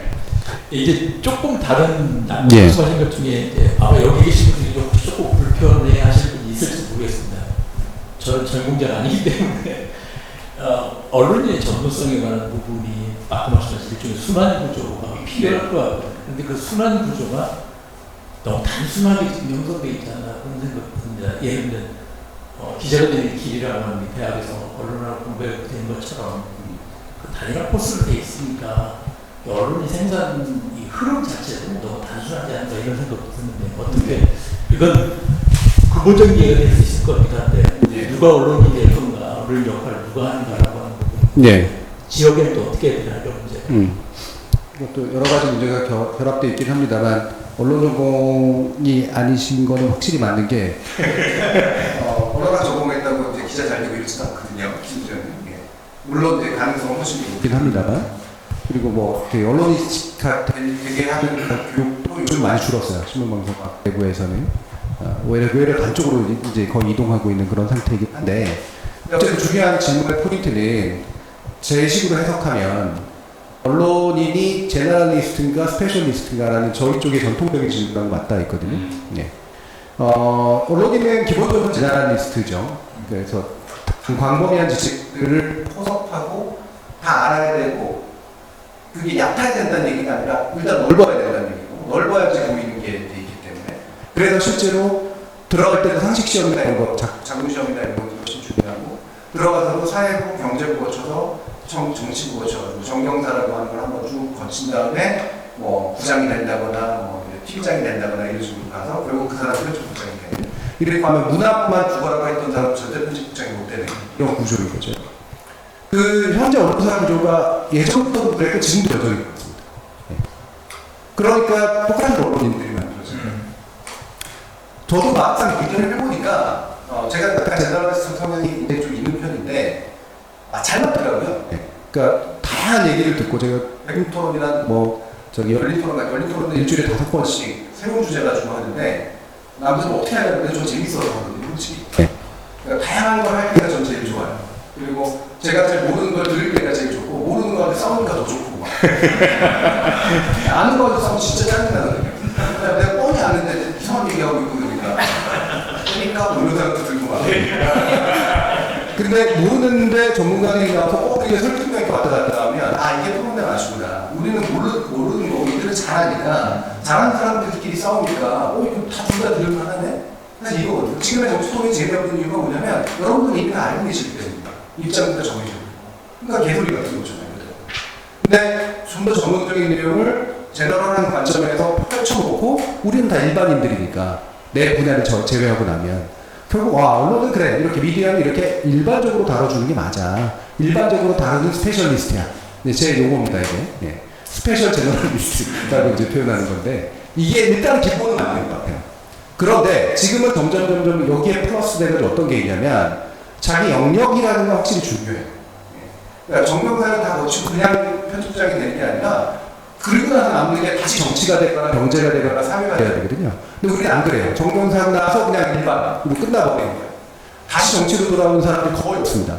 제가 있는 분들 중에서 그래도 제가 존경하는 그 기자 중에 한 분이 성남용 기자 같은 분인데 이분은 평생 정치부를 해왔고 지금 이분이 쓰시는 이제 칼럼이나 내용을 보면 물론 정치적으로 반대하시는 분들도 있긴 합니다만 40년, 30년의 내공이 이 정치 기자 속에 들어가 있어요. 이를테면 미국 같은 경우에 보면 백악관에서 질문 던지는 사람, 백발이 상상하는 그런 기자들이 바로 맨날 백악관만 출입했던 그런 기자들이거든요. 그러니까 나오는 질문이 절대 무시할 수 없는 질문이라는 거죠. 청와대 지금 들어가는, 청와대가 없어졌죠. 네. 지금 들어가는 친구들 보세요. 셀피하고 있잖아요. 네. 참. 이게 기자인가 싶지만 저는 이 친구들은 우리하고 굉장히 다른 세대이기 때문에 저는 그런 일들이 가능하다고 봐요. 그러니까 셀럽하고 같이 있는 거예요. 이 기자들의 입장에서는. 그러니까 이런 식의 상황이 이미 좀 생겨나고 있다. 그러면 이 친구들 어떻게 이제 그 훈련해야 되는가? 이 중에 다시 그래도 자기의 전문 영역으로 돌아와서 누구보다도 제너럴하게 전문 영역을 잘 아는 그런 사람들, 이 분야의 중요한 해석자 이런 사람들이 많이 만들어져야 된다. 그리고 그들이 취급받고 그들이 보상받아야 된다. 근데 기존 언론사는 잘 보상을 안 해줄 거라는 거죠. 그럼 팬들이 보상을 해줘야 돼요. 예를 들면 KBS 김원장 기자 같은 사람 굉장히 훌륭한 거거든요. 그럼 거기에 누가 붙어가지고 야 김원장 잘한다 라고 해서 최경영 잘한다 이렇게 해줘야 돼요. 그래서 언론사 안에서도 함부로 못하고 그리고 차라리 때려치고 나가 시위 나왔으니까 나가서 생각하게 물론 이게 착각이긴 합니다만 그래도 그런 꿈을 못하는 게 많아요. 이게 되게 필요하다는 거죠. 이거는 저는 그 언론 소비자 내지 언론 수용자들이 해줘야 될 굉장히 중요한 일 중에 하나거든요. 굉장히 중요한 말씀 주신 것 같고 그거는 이렇게 시민들이 충분히 지역 하나에 관심 있으면 좀 목소리를 모을 수 있는 사안인 것 같아서 저도 많이 공감됩니다. 그 부분은. 그 언론인의 자질 이런 얘기 좀 주셨으니까 사실 이게 작년에도 저희가 사실 그 주제를 했었는데 서울도 마찬가지고 지역도 마찬가지입니다. 폴리너 리스트라고 언론인 출신 중에 정치권에 굉장히 많이 가잖아요. 어떤 분은 공천을 받기도 하고 많은 비례를 또 무혈 입성하시는 분들도 계시고 안 그러면 그 낙하산이라고 하죠. 산하기관장 이런 데도 많이 가고 대전은 그런 사례가 있었어요. 그러니까 언론인 출신 분들이 꽤 많이 지명이 되셨는데 대전시가 민선 8기 이번에 들어오고 나서 그 폴리너 리스트 아니냐 이런 이제 지적이 있으니까 저희도 이제 보고서를 했었거든요. 그러니까 그 인사권자 하신 얘기가 A라는 분은 예전에 이제 철도 출입을 했기 때문에 그쪽의 전문가라고 볼 수 있어서 그 교통공사 사장의 적임자가 이런 식의 이거 어떻게 주변에도 언론 출신 정치하시는 분들 많이 계시죠, 그리고. 하지만한 얘기는 아닙니다. 하지만한 이야기는 아닌데 이게 너무 대놓고. 많죠. 많고 제가 또 이런 얘기를 하면은 이건 뭐 다르지 않습니까? 이렇게 얘기해서 죄송하긴 합니다만 솔직히 장관 교수들이 많이 되는 건 맞나요? 그것도 문제가 있을 수 있다고 생각합니다. 폴리테크에서 폴리너리스트 지금도 뭐라고 해야 돼? 프라스피터. 그러니까 근데 사실은 이유가 있거든요. 근데 기자들이 정치에 자주 잘 진출할 수 있고 교수들이 좋은 정무직 장관 자리를 자주 맡게 되는 이유가 있어요. 적었어요. 그러니까 그렇죠. 아무래도 평상시 접촉면도 굉장히 많고요. 사실은 대안이 별로 없습니다. 우리나라에서 이런 정치 장관이나 정치인, 국회에 나가서 어느 정도 표도 없는 정도로 또는 주요한 정치인들이 내가 이제 힘이 됐으니 나눠줄 자리가 생겼는데 이 나눠줄 자리에 중점 있는 사람은 많지만 알고 많은 사람이 사실 별로 없는 경우가 되게 많아요. 우리나라 인력 구조 자체가. 솔직히 말하면 많이 그렇습니다. 그러니까 그래도 그 분야의 전공이라도 좀 했고 그래도 명패도 좀 달고 있고 기자랑 명패도 나쁘지 않은 명패니까 게다가 평상시에 이런 정무적인 어떤 기능들을 많이 해왔기 때문에 아는 것들도 많아요. 의외로 쓸모가 있어요. 그 정도 수준이 쓸모인가 싶지만 저는 우리 사회 수준 여전히 그 정도라고 생각이 들더라고요. 결국 제가 수많은 특히나 이런 프로를 맡으면서 높은 직급에 있는 사람들을 수많이 만나보니까 이게 그래서 그렇게 되는 거구나 라는 생각이 많이 들더라고요. 그래서 그거를 어느 정도로는 너무나 이상하게 바라볼 필요는 없는 것 같다. 아직까지 우리 사회 수준이 그런 것 같다. 하지 말라는 이야기가 아니라 물론 그럴 수도 있는데 이제 그게 좀 더 보편화되다 보니까 이제 언론인들에서 상당수가 그런데 진출하면은 영전했다. 나도 저렇게 돼야겠다라고는 생각을 갖는 문화도 꽤 많이 있는 것 같거든요. 예. 그게 그래서 바로 그 다음 얘기가 바로 그건데요. 예전에는 저희 그 주변에 있는 선생님들 중에 그러니까 폴리너리스트 또는 뭐 정치로 간 기자들, 권력으로 간 기자들 이거 저희 그 선배 선생님 때부터 해가지고 지난 한 20년간 꽤 많이 목적의식적으로 비판을 했고 의식 있는 기자들이 또 여전히 선배 그러면 안 되는 거 아니야 라고 얘기하는 분위기 여전히 있습니다. 근데 계속해서 생기잖아요. 그 얘기는 뭐냐면 그냥 단순한 비판 그 다음에 윤리적으로 너희들은 그러면 안 돼 라는 얘기로는 안 된다는 거예요. 여러 가지 이유들이 있으니까 그렇게 되는 이유들이 있으니까 도덕적 비판이나 윤리적 비판은 물론 기본적으로 필요하지만 그 방식으로 문제가 해결되는 건 분명히 아닌 것 같다. 그건 기본으로 깔고 가되 다른 뭐가 필요하냐 그러면 결국 두 개가 풀려야 돼요. 하나는 우리나라 인력 충원 구조가 정치인들이 자라나가고 좋은 정부직 관료들이 생겨나는 과정. 사실은 그러려면 어떻게 해야 되냐 우리나라 중앙공무원들이요 팀장에서 국장, 과장 이런 거 달 때쯤에 나와야 돼요 바깥으로. 사회경험 다 하고 네. 미국이나 이런 데도 그러잖아요. 공직하고 민간 사이에 그 필터가 좀 작기 때문에 왔다 갔다 하는 걸 되게 당연스럽게 생각합니다. 물론 여기도 단점은 있긴 있어요. 즉 중앙공무원들이 쭉 하고 가가지고 결국은 차관까지 가는 게 목표잖아요. 장관까지 되면 제일 좋고 중간에 국가장급에서 이제 더 이상 못 올라가면 이제 지역기관장이나 뭐 이런 데 가는 것 정도가 이제 자신의 일이잖아요. 이 중간에 그거보다 더 먼저 잘리거나 나오거나 이래야 돼요. 나와서 밖으로 돌다가 정치인이 되거나 또는 다시 장차관이 되거나 경험하고 들어가거나 이래야 되는데 그래서 이들은 차관까지만 있고 나머지 정부직을 기자나 교수한테 끌어오는 방식이죠. 이런 식의 인력 충원 구조를 전반적으로 바꿔야 된다라는 게 일단 더 구조적인 문제고요. 두 번째로는 아까하고 연결이 되는 건데 성공한 기자들이 많아져야 돼요. 그러니까 더 많은 손석희가 나와야 된다는 거죠. 제가 손석희 사장을 얼마 전에 일본 가서 만났는데 그래도 제가 직접 만나본 언론인으로서 여러 가지 뭐 평가가 있는 사람들이 있지만 이 사람은 진짜 언론을 하기 위해서 수십 년 살아온 사람이고 여전히 그 자리에 있구나. 그래서 되게 존경스럽구나라고 하는 걸 직접 느끼게 해줬어요. 근데 이런 사례들을 더 많이 만들어야 되거든요. 아까도 얘기했던 것처럼 그게 뭐 사장으로 끝나건 뭘 끝나건 간에 또는 되게 유명한 인물로 남아있든 간에 그런 사람들이 더 많이 생겨야 기자들도 이제 갈리는 거죠. 그래 중간부터 김만배처럼 될 거냐 아니면 손석희처럼 될 거냐 이건 솔직히 까놓고 얘기해야 돼요. 김만배처럼 될 사람 되라 그래. 그 사람 법조기자 20년, 그러니까 10년 다녔는데도 기사 3개인가 5개뿐이 안 썼잖아요. 근데 능력이 있거든요. 네트워크 하는 능력은 있고 사실 그게 기자의 능력이었다는 거죠. 알고 보면 기사 쓰는 능력이 아니라 솔직해지자. 기자들은 기사 잘 써가지고 성공하는 게 아니라 네트워크 잘 만들어 성공하는 거였다. 그런 게 이 하나의 기자다. 근데 또 다른 기자가 있어야 되는 거 아니겠어? 더 많은 기자들이 있잖아라고 학자들이 정해야 되는 거죠. 더 많은 기자들. 자기 자리에서 성공했고 자기 자리 존경받으신 수많은 기자들을 발굴하고 알려드리고 기레기하고 부르는 사람들을 가지고 이런 인간들이 있었어. 후배들 같은 경우도 그냥 자기들끼리만 전해도 구전으로 전해져 왔지만 대중들이 인정하는 사람들이 생겨났네? 마음이 좀 달라지죠, 그러면. 김만배가 될까, 손석희가 될까는 저거 생각할 거 아니겠습니까? 사실 방금 말씀하신 거 들으니까 되게 궁금한 부분인데요. 그게 뭐 방송과 직접 관련이 없는 것 같습니다. 개인적으로 지역에서 가끔 기자들이 전화를 많이 받거든요. 각 지역에서 인터뷰 가장 많이 하시는 기자들의 전화. 이 분이셔갖고 언론계에서는 이제 권선일 교수님한테 그만 좀 요청하자. 네. 그런 전화해가지고 한번 따자고 얘기를 하는데 지금 이제 토론 프로그램 많이 하시잖아요. 그러면 이제 패널로 오시는 분들이 방금 말씀하신 것처럼 이제 저희가 얘기한 것처럼 우리 한국 사회 지식인 수준이라고 그럴까요? 이제 그런 걸 한번 경험을 하실 수 있을 것 같은데 전반적으로 보시면 그 패널로 오는 이 분들의 풀이라고 하는 것이 정말 적절히 우리나라가 만들어지고 있는지 또 언론이 그걸 제대로 활용하고 있는지 직접 경험을 해보시니까 어떻게 평가를 하세요? 말씀드린 것처럼 저는 특히 우리 지역 언론의 경우에는 언론도 문제가 있지만 학계나 전문가도 문제가 있긴 있거든요. 특히 제전 지역은 지역에서 활동을 하지 않는 전문가 교수님들이 너무 많아요. 서울 가서는 활동을 하시는데 지역에서 활동을 안 하니까 언론에서 접종할 수 있는 풀이 너무 적다라고 하는 걸 계속 느끼거든요.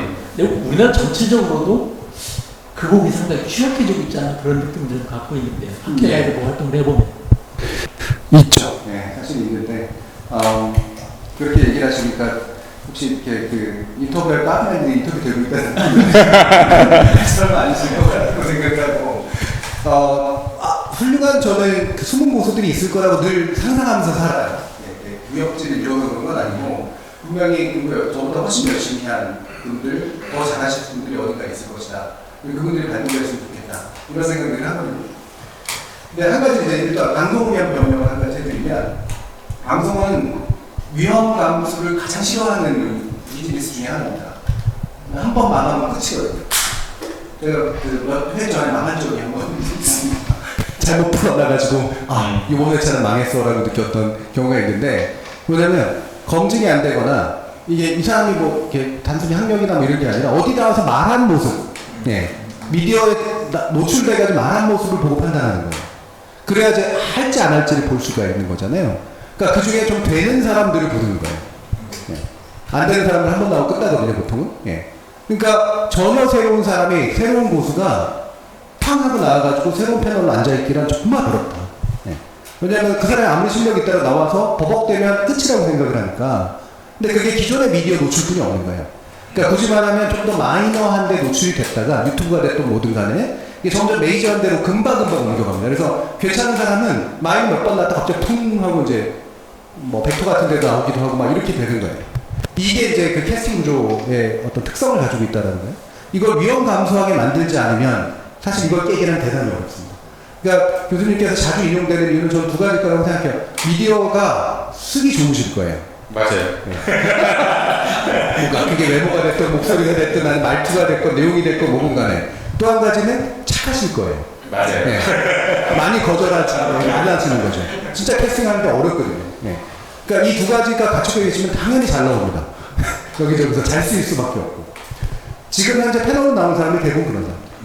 그러니까 새로운 그 스피커나 전문가를 좀 발굴하자 그 주변에 그런 얘기를 많이 하거든요.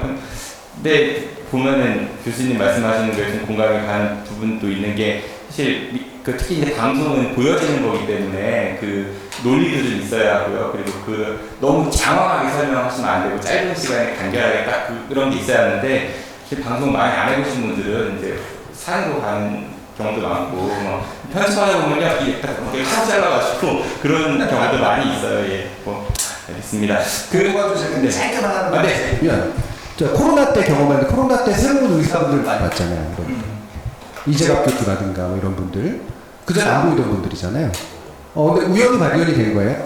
몇몇 제가 또 제 취재까지 했었던 몇몇 교수 한 서너 분 계신데 이분들은 제가 딱 봤던 좋은 패널들의 전형이었어요. 전문성도 있고요, 양심도 있고, 그다음에 미디어도 잘해요. 이런 분들 갑자기 찾아내지는 경우들이 있거든요. 특정한 사건이 생기면. 근데 이제 코로나 묻히니까 또 안 나오시잖아요, 이제. 이 사람 다 잊혀져요. 평상시에 감염병에 대해서 계속 물어봐야 되는데. 왜냐하면 감염병 전문가는 우리나라 구조에서 몇 명 안 크는 구조거든요. 그분들을 계속해서 써야 되고 새로운 사람 발굴해야 되는데 그때 그 중에 한 교수분이 제가 취재할 때 어떤 얘기를 했었냐면 사실은 자기네들도 그런 게 있다는 거예요. 그러니까 젊은 교수니까 약간 싫어하는 사람도 있고 질투하는 사람도 있고 또는 욕하는 사람도 있고 잘못했다고 얘기하는 사람도 있다는 거죠. 왜냐하면 솔직히 그 흠잡기 시작하면 잘못 설명됐다기보다는 쉽게 설명을 하다 보니까 사실은 오해될 수 있는 부분도 있을 거 아니겠습니까? 그럼 그거 딱 잡아가지고 전문가니까 잡아가지고 이 새끼 보는 나가서 이상하게 설명해놨다고 이런 식으로 얘기를 한다는 거예요. 그러면 위축돼서 안 나오죠. 저 같은 경우도 사실은 제가 한 얘기 가운데 좋은 전공을 하신 분이 당신 얘기한 것 같아 사실 이 부분 잘못 설명한 거야 그러면 위축되거든요. 그런데 여기서 그분이 그런데 도와주시는 분들이 있다. 나는 못 나가지만 너가 잘하더라. 그러니까 너가 나가서 한 얘기는 내가 나중에 모니터해가지고 혹시라도 오해될 만한 거는 바꿔서 얘기할 수 있게 도와줄게. 이런 분들이 계시더라는 거죠. 이게 각 학문 분야나 전문 분야에 저는 되게 필요하다고 보는 게요. 일종의 대형 언론 작업인데 그런 거 잘하시는 분들이 있고 내용도 괜찮은 분들이 있어요. 이분들을 발굴해서 앞으로 내보내고 그분들을 뒤에서 백업해주는 좋은 시스템들을 만들 필요가 있다는 거죠. 그래야 자기 분야가 대중들에게서 오해받지 않습니다. 그래야 사이비 전문가가 나와가지고 막 백신 맞으면 죽어 이런 식의 얘기를 안 하는 거예요. 좋은 전문가가 미디어를 통해서 대중들에게 좋은 지식을 전파하려면 좋은 전문가 시스템에서 뒷받침을 해줘야 됩니다. 저는 이 부분도 굉장히 중요하다고. 근데 정치권에서 그 전문가 역시도 정치 색을 씌워버리잖아요. 네, 그래서 요즘 이재학 교수님 말씀하시니까 그래서 잘 안 나오시는 거 아닌가 생각이 들게요. 그 시간이 벌써 1시간 지났거든요. 금방 가죠. 예. 이 잠깐 여기에서 혹시 오늘 오신 분들 중에서 정순희 교수님께 뭐 궁금하신 거나 뭐 이런 거 있으면 듣는 여쭤보는 시간을 갖고 그리고 이제 계속 이어가보면 어떨까 싶은데 혹시 뭐 손을 드시고 말씀 주실 거 있으면 혹시 있으실까요? 사적인 거 물어보실 수 있는 예, 좋은 기회입니다. 손을 몇 프로 드신 거 굉장히 많이 소재화하세요. 예. 아니 자신 있게 말씀하시는데요. 네, 뭐 말씀하실 거 있으세요? 아, 네. 예선에 네. MBC 이호선 아, 네. 부장이에요. 반갑습니다. 오늘 좋은 말씀 너무 잘 들었고요. 저희 같은 경우는 재작년에 이렇게 지역을 좀 이렇게 여러 가지 번역으로 뭉치는 그런 이야기들이 나오면서 지역에서는 각 지역마다 지역성을 굉장히 구현하기 위한 언론이 뭉쳐지는 것은 굉장히 바람직하지 않다라는 반발이 굉장히 많았어요. 그런데 또 사측에서 보면은 어떤 반발을 하면 얘네들이 얘기하는 지역성이라는 건 너무 반격적이다라는 반론이 있었고 그래서 과연 아까 뭐 어린 김장아 같은 좋은 사례도 말씀하셨지만 지역성이라는 게 뭔지 정말 좋은 지역성을 위해서 지역 언론들이 어떻게 해야 되는지에 대해서는 저희들도 늘 고민하지만 답을 내놓지 못하고 있고 지역 사회에도 그런 기여를 하고 있다라는 그런 걱정들을 하고 있거든요. 교수님 생각하는 지역성, 좋은 지역성을 위해서 물론 뭐를 해야 되는지에 대한 좀 그런 인사이트를 주셨으면 바라겠습니다. 청취자분들 제가 다시 정리를 좀 할게요. 그러니까 지역 언론에서 지역성을 구현하기가 좀 만만치 않다라는 말씀 주셨는데 교수님이 생각하시는 좀 바람직한 지역성 그리고 지역 언론이 그거를 구현하기 위해서 어떤 그런 전략을 가지면 좋을까에 대한 질문이었습니다. 예. 되게 어려웠지만 저도 많이 고민했던 부분에 대한 질문이신데요. 제가 10년 전쯤에 보고서 쓰면서 거기 썼던 문구이긴 한데 이게 예전에 영국에서는 썼는데요. 거기도 지역 미디어 같은 거를 막 개편하려고 했는데 그걸 할 때 조사를 한 적이 있었어요. 내가 로컬이라고 느끼는 범위가 어디까지나. 그래서 사람들한테 물어본 거예요. 어떤 사람은 5마일 범위, 어떤 사람은 10마일 범위 다 있는데 대략 한 10마일에서 5마일 사이? 예. 그러니까 자기가 출퇴근하는 거리 정도까지 인 거죠. 그리고 그 안에서가 내가 사는 곳인 것 같아 라고 이제 느낀다는 거죠. 그러면 이게 단순히 기존에 우리가 흔히 나눠놓은 행정구역이라든가 동네 이름과는 다르다는 거예요. 또 각자 사는 것에서도 이렇게 하다 보면 또 이게 안 겹치는 경우들이 있어요. 한국은 또 광역화된 도시들이 워낙 많다 보니까 너무 멀리 왔다 갔다 해서 사실은 그래서 경기권에 사시는 분들은 내 로컬을 서울이라고 생각하실 수도 있어요. 그렇죠? 진짜로. 그러니까 이게 이제 굉장히 복잡하고 어려운 문제라고. 특히나 이동성이 강해지고 광역화된 사회에 살면서 로컬이 그냥 광역적 개념으로 그냥 바뀌어버린 상태인 것 같아요. 그래서 기존의 전통적인 의미에서 로컬리티하고는 접근이 달라질 수밖에 없는 지리적 공간의 의미에 있어서는 이 부분이 좀 일단은 굉장히 중요한 구조적 한계이고 그 관점에서 저는 그래서 그 거대 도시를 좀 몇 개 큰 거대 도시를 만들자라고 하는 안에 되게 위험할 수도 있지만 생각할 땐 됐다라고 제가 전공 분야는 아니지만 고민했던 게 이제 바로 그 부분이에요. 적어도 우리의 생활 범위에 광역을 넘어가지 않는 경우들이 많으니까 그 광역이라고 하는 단위를 놓고 그 안에 다시 재로컬라이징을 하는 것들을 고민해보는 것도 하나의 방법이다라는 게 일단 한 가지가 있고요. 또 한 가지가 이게 온라인 미디어가 되다 보니까 미디어는 저는 미디어가 정체성 형성이 굉장히 중요한 단위라고 생각을 하는데 요즘 젊은 친구들은 로컬러티, 그러니까 지리적 공간이 자신을 규정하지 않아요. 차라리 저쪽 뉴욕에서 막 이렇게 먹는 커피하고 나구를 훨씬 더 로컬리티를 만들어내듯이 또 미국에 있는 아미들이 BTS를 가지고 이제 만들어내는 측면들이 있습니다. 즉 취향 중심의 어떤 것들이 좀 만들어지기 시작했다는 거죠. 그러니까 우리는 같은 지역적 공간에 살고 있지만 알고 같은 밥상 안에 앉아서 서로 다른 카톡을 하고 있듯이 알고 서로 다른 로컬하고 연결이 돼 있을 가능성이 굉장히 높아요. 이게 더 어렵게 만드는 거죠.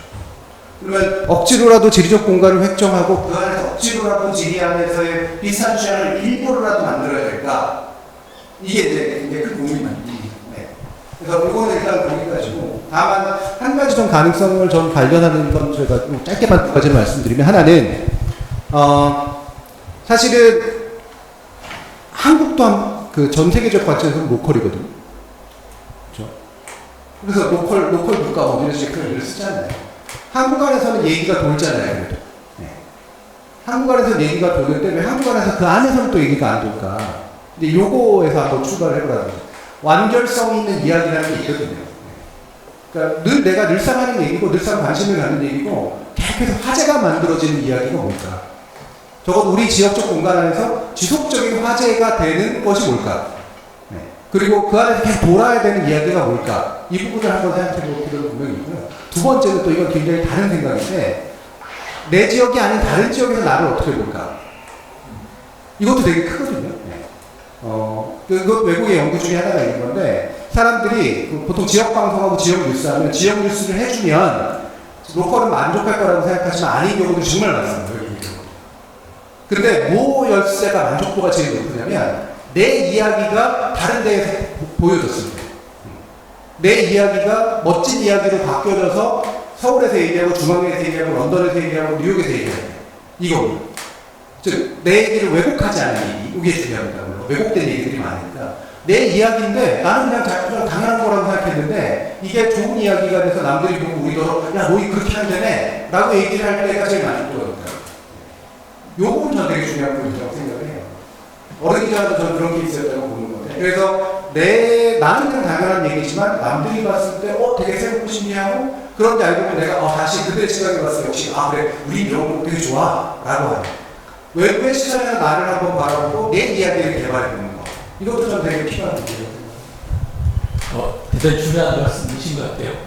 제 전공 분야가 공동체나 로컬리티에 관해서 그래서 관심을 갖고 있는데, 지금 말씀하신 부분이 정확한 실력에 틀렸는데, 어쨌든 앞으로 20년 정도 최근에 나온 유럽 쪽에서 나온 자료를 보니까 세계화하고 쇠퇴할 거라는 걸 명확하게 얘기하고 있더라고요. 그러니까 지금 온라인상에서 세계화하고 있는 것이 되돌아올 거라는 가능성을 많이 예측을 하고 있습니다. 특히 코로나 이후에.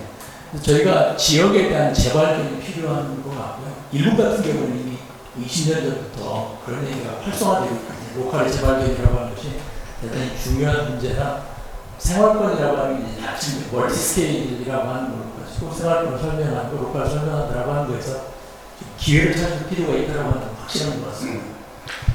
예, 고맙습니다. 또 혹시 정준희 교수님과 이런 대화를 해보고 싶다 있으면은 앞에 계시는 윤영이 형 교수님 하면은 되게 유명한 나타나 있습니다.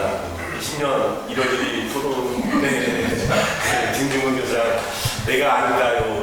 올라왔던 되게 유명한 나타나 있는데, 그때 상황을 좀 짧게 얘기해 주시고, 그리고 그 자리 되게 유명한 커뮤니티 밈으로 요즘도 많이 쓰고 있습니다. 거기에 대한 항상 청취자분들을 위해서 제가 다시 한번 질문 전달해 드릴게요. 2020년 1월 1일 그 토론에서 진중권 그 교수하고 우리 정진희 교수님하고 좀 붙은 적이 있었죠. 그게 이제 짧고 굉장히 유명해졌다고 하는데, 그때 당시 상황이 궁금하다고 하는 질문이었습니다. 네. 그리고 내가 아니까요. 루저잖아요. 네. 그리고 제가 그냥 고개를 저어버리는 루저인데, 사실 그 얘기를 여러 번 요청을 하셨었어요. 제가 바로 그 뒤에 그 KBS 라디오 분연하셔가지고 이제 비슷한 얘기 물어봐서 일부만 했는데, 잘 얘기를 안 하려고 했던 이유가, 누군가 이렇게 본인이 앞에 없는데 일방적으로 제가 뭔가 그 상황을 얘기하면 불공정한 것 같아서, 그래서 얘기를 안 하려고 했었는데, 카메라만 없었던 동안 얘기를 하겠습니다. 녹화가 되는 거기도 하고. 근데 그냥 짧게, 시간이 그래도 많이 지났으니까 이제 좀 짧게만 풀면, 그게 원래는 이제 손석희 사장이 원래 10년 토론은 자기가 직접 챙기거든요. 나머지는 딴 사람들한테. 그래서 자기가 직접 그 제목을 고민하고, 사람들을 고민하고, 그래서 직접 전화를 걸어서 이제 섭외를 해요. 직접 전화를 거는데 나오죠, 그 사람들이. 근데 저한테 이제 제일 먼저 전화를 걸어서, 일단 당신은 먼저 나오기로 했으면 좋겠다. 나머지는 생각해 보겠다. 그래서 누가 나올까? 뭐 이랬는데 진중권 교수가 나온 거예요. 저 언론인데 왜 이 사람이 왜 나오지? 라고 생각했는데 손석희 사장의 예, 나름대로 내 승파적 마인드 같은 것도 좀 있는 거죠. 그러니까 유시민, 진중권, 부처럼 재밌겠다. 거기에 세고 정준이라는 인물이 있으면 이렇게 하면 재밌겠다라고 생각해서 만드신 거예요. 그러니까 성공을 했죠, 일단은. 그날 근데 유시민 이사장 잘 보시면 얘기 거의 안 합니다. 왜냐하면 진중권 전 교수가 유시민 이사장을 죽으라고 등록을 해요. 당신이 아니려고 만든 거를 당신도 유튜브 가짜뉴스에 본 사람 아니냐. 이러면서 엄청나게 노력을 하는 거예요. 그러니까 이게 황당한 상황이 펼쳐지는 거죠. 나름대로 언론도 그래도 그냥 좀 왔다 갔다 하면서 이제 새로운 미디어에 대한 어떤 중심한 점과 대안점, 뭐 전통 미디어가 잘해야겠죠. 이런 거 얘기할 거라고 생각해서 나갔는데 이러고 죽어라 공격을 하고 있으니 그러니까 유시민 사장도 표정 거의 찌그러져가지고 거의 차라리 대답을 안 해버리고 마는 걸로 제가 약간 화가 났어요. 네. 팔이 맞춰진 것도 되게 싫고 저렇게 왜 쓸데없는 저격하려고 사람이 나왔나? 사람이 논리적인 사람인 줄 알았더니 왜 저러지? 저 감정은 뭘까? 솔직히 말하면 저 분노의 감정은 뭘까? 제가 요즘에 늘 그 생각하는 게 뭐냐면 토론할 때 많이 느끼는데 토론할 때 화내는 사람은 단지 이상한 사람이 아니라 분노하는 이유가 있어요. 근데 그날 제가 가만히 보니까 이분의 분노의 감정은 자기가 동양대 교수로 있었다는 이유만으로 같은 정영기 교수와 함께 그리고 진보였다는 이유만으로 그 다음에 조국 전 장관과 함께 사실은 이렇게 끼었었다는 이유만으로 자기가 여기에 대해서 다른 목소리를 내는 것에 너무 많은 공격을 받으니까 거기 완전히 이제 완전한 신경증적인 상태에 있었던 거죠. 그러니까 그런 것들 그 당시에 그러나 조국 전 장관을 옹호했던 대표적인 인물이었던 유시민 장관이 앞에 있고 그 사람은 그냥 유리다라고 너도 가짜뉴스라고 계속 공격한 거예요. 아, 이 감정은 결국은 동양대에서 나오는 거구나. 동양대에 있었기 때문에 나오는 문제고 평이 거기서 달렸기 때문에 나오는 감정입니다. 그래서 그 감정의 실체를 확인하려고 그랬던 거예요. 그래서 계속해서 뭔가 나는 게 괜찮고 당신 이 사람은 가짜뉴스라고 그러고 그러면 그것보다 더 이게 가짜뉴스 아니지만 심각한 가짜뉴스를 얘기하는 그런 것들에 대해서는 왜 얘기를 안 하는가 이게 되게 궁금해서 첫 번째 물었던 게 그거였죠. 당연히 이렇게 신현수라고 이런 거 안 보시냐고 심각한데 그랬더니 안 봅니다 그러는 거예요. 무슨 소리지? 안 보고 무슨 비판을 해? 그래서 무슨 안 보고서 그런 얘기를 하냐 그랬더니 제가 압니다. 네, 이렇게 얘기하는 거죠. 네. 근데 그거는 사실 실수였죠. 네. 그냥 그 압니다 굳이 제가 좋게 해석을 해주면 뭐냐 두 가지가 동시에 있었던 건데 그런 거는 안 봐도 안다라는 것도 물론이고 뭐 한 번 봤는데 그건 뻔히 아니까 우리 대부분 그러잖아요. 안 봐도 압니다라고 하는 얘기도 있고 안 봐도 비디오라고. 네. 또 한 가지는 자기가 동양대에 있었기 때문에 일어났던 일에 대해서 자기는 안다. 네. 당신들은 그 안에 없었지만 그 안은 나는 아는 거다. 근데 막상 다 설명하면 그렇지만 그럼 내가 아는 거니까 하는 얘기다라는 얘기를 한결하고 있었던 거예요. 제가 좋게 해석해 준 겁니다. 근데 문제는 이제 그게 거의 이제 평생 갈 짜리 누가 봐도 말이 안 되는 얘기니까. 뭐 그랬습니다. 네, 좀 궁금증이 좀 풀리셨나요? 네, 한 분만 더 받겠습니다. 혹시 예, 정준희 교수님과 이 질문이나 뭐 이런 대화를 하고 싶다라는 분 있으시면은 예. 없으세요? 예, 한 두분다 받을게요. 네, 앞에 계십니다. 네.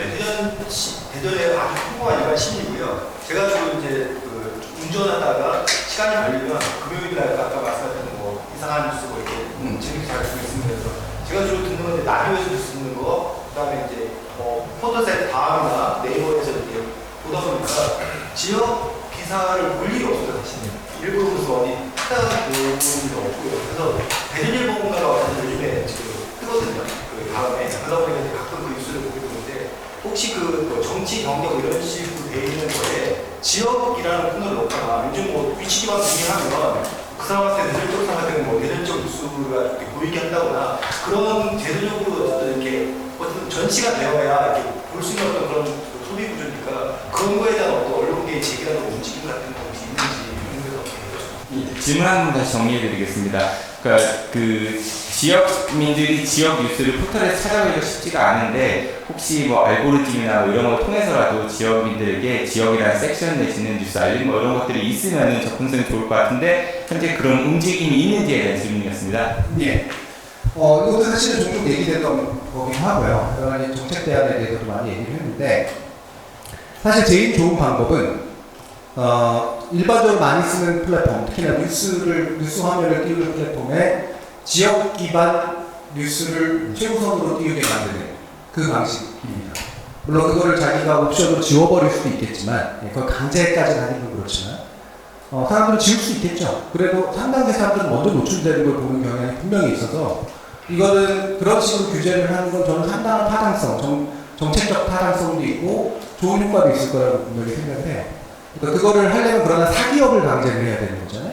강제하지 않으니까, 특별한 규제를 하지 않으면 아니면 동의를 이끌어내야 되는데, 동의를 이끌어내려면 그만큼의 뭔가 반대 구축이 있어야 되잖아요. 그러니까 그거를 위해서, 그래서 뭐 중국기관이 이제 관청인 문체부라든가, 또는 방통이라든가, 방통이 직접적으로 관여하시는 건 없긴 합니다만, 이런 데서 사실 협상을 해주면 되는 문제예요. 그리고 개별 포털사이트가 반드시 그걸 거부할 이유가 그렇게 많잖아요.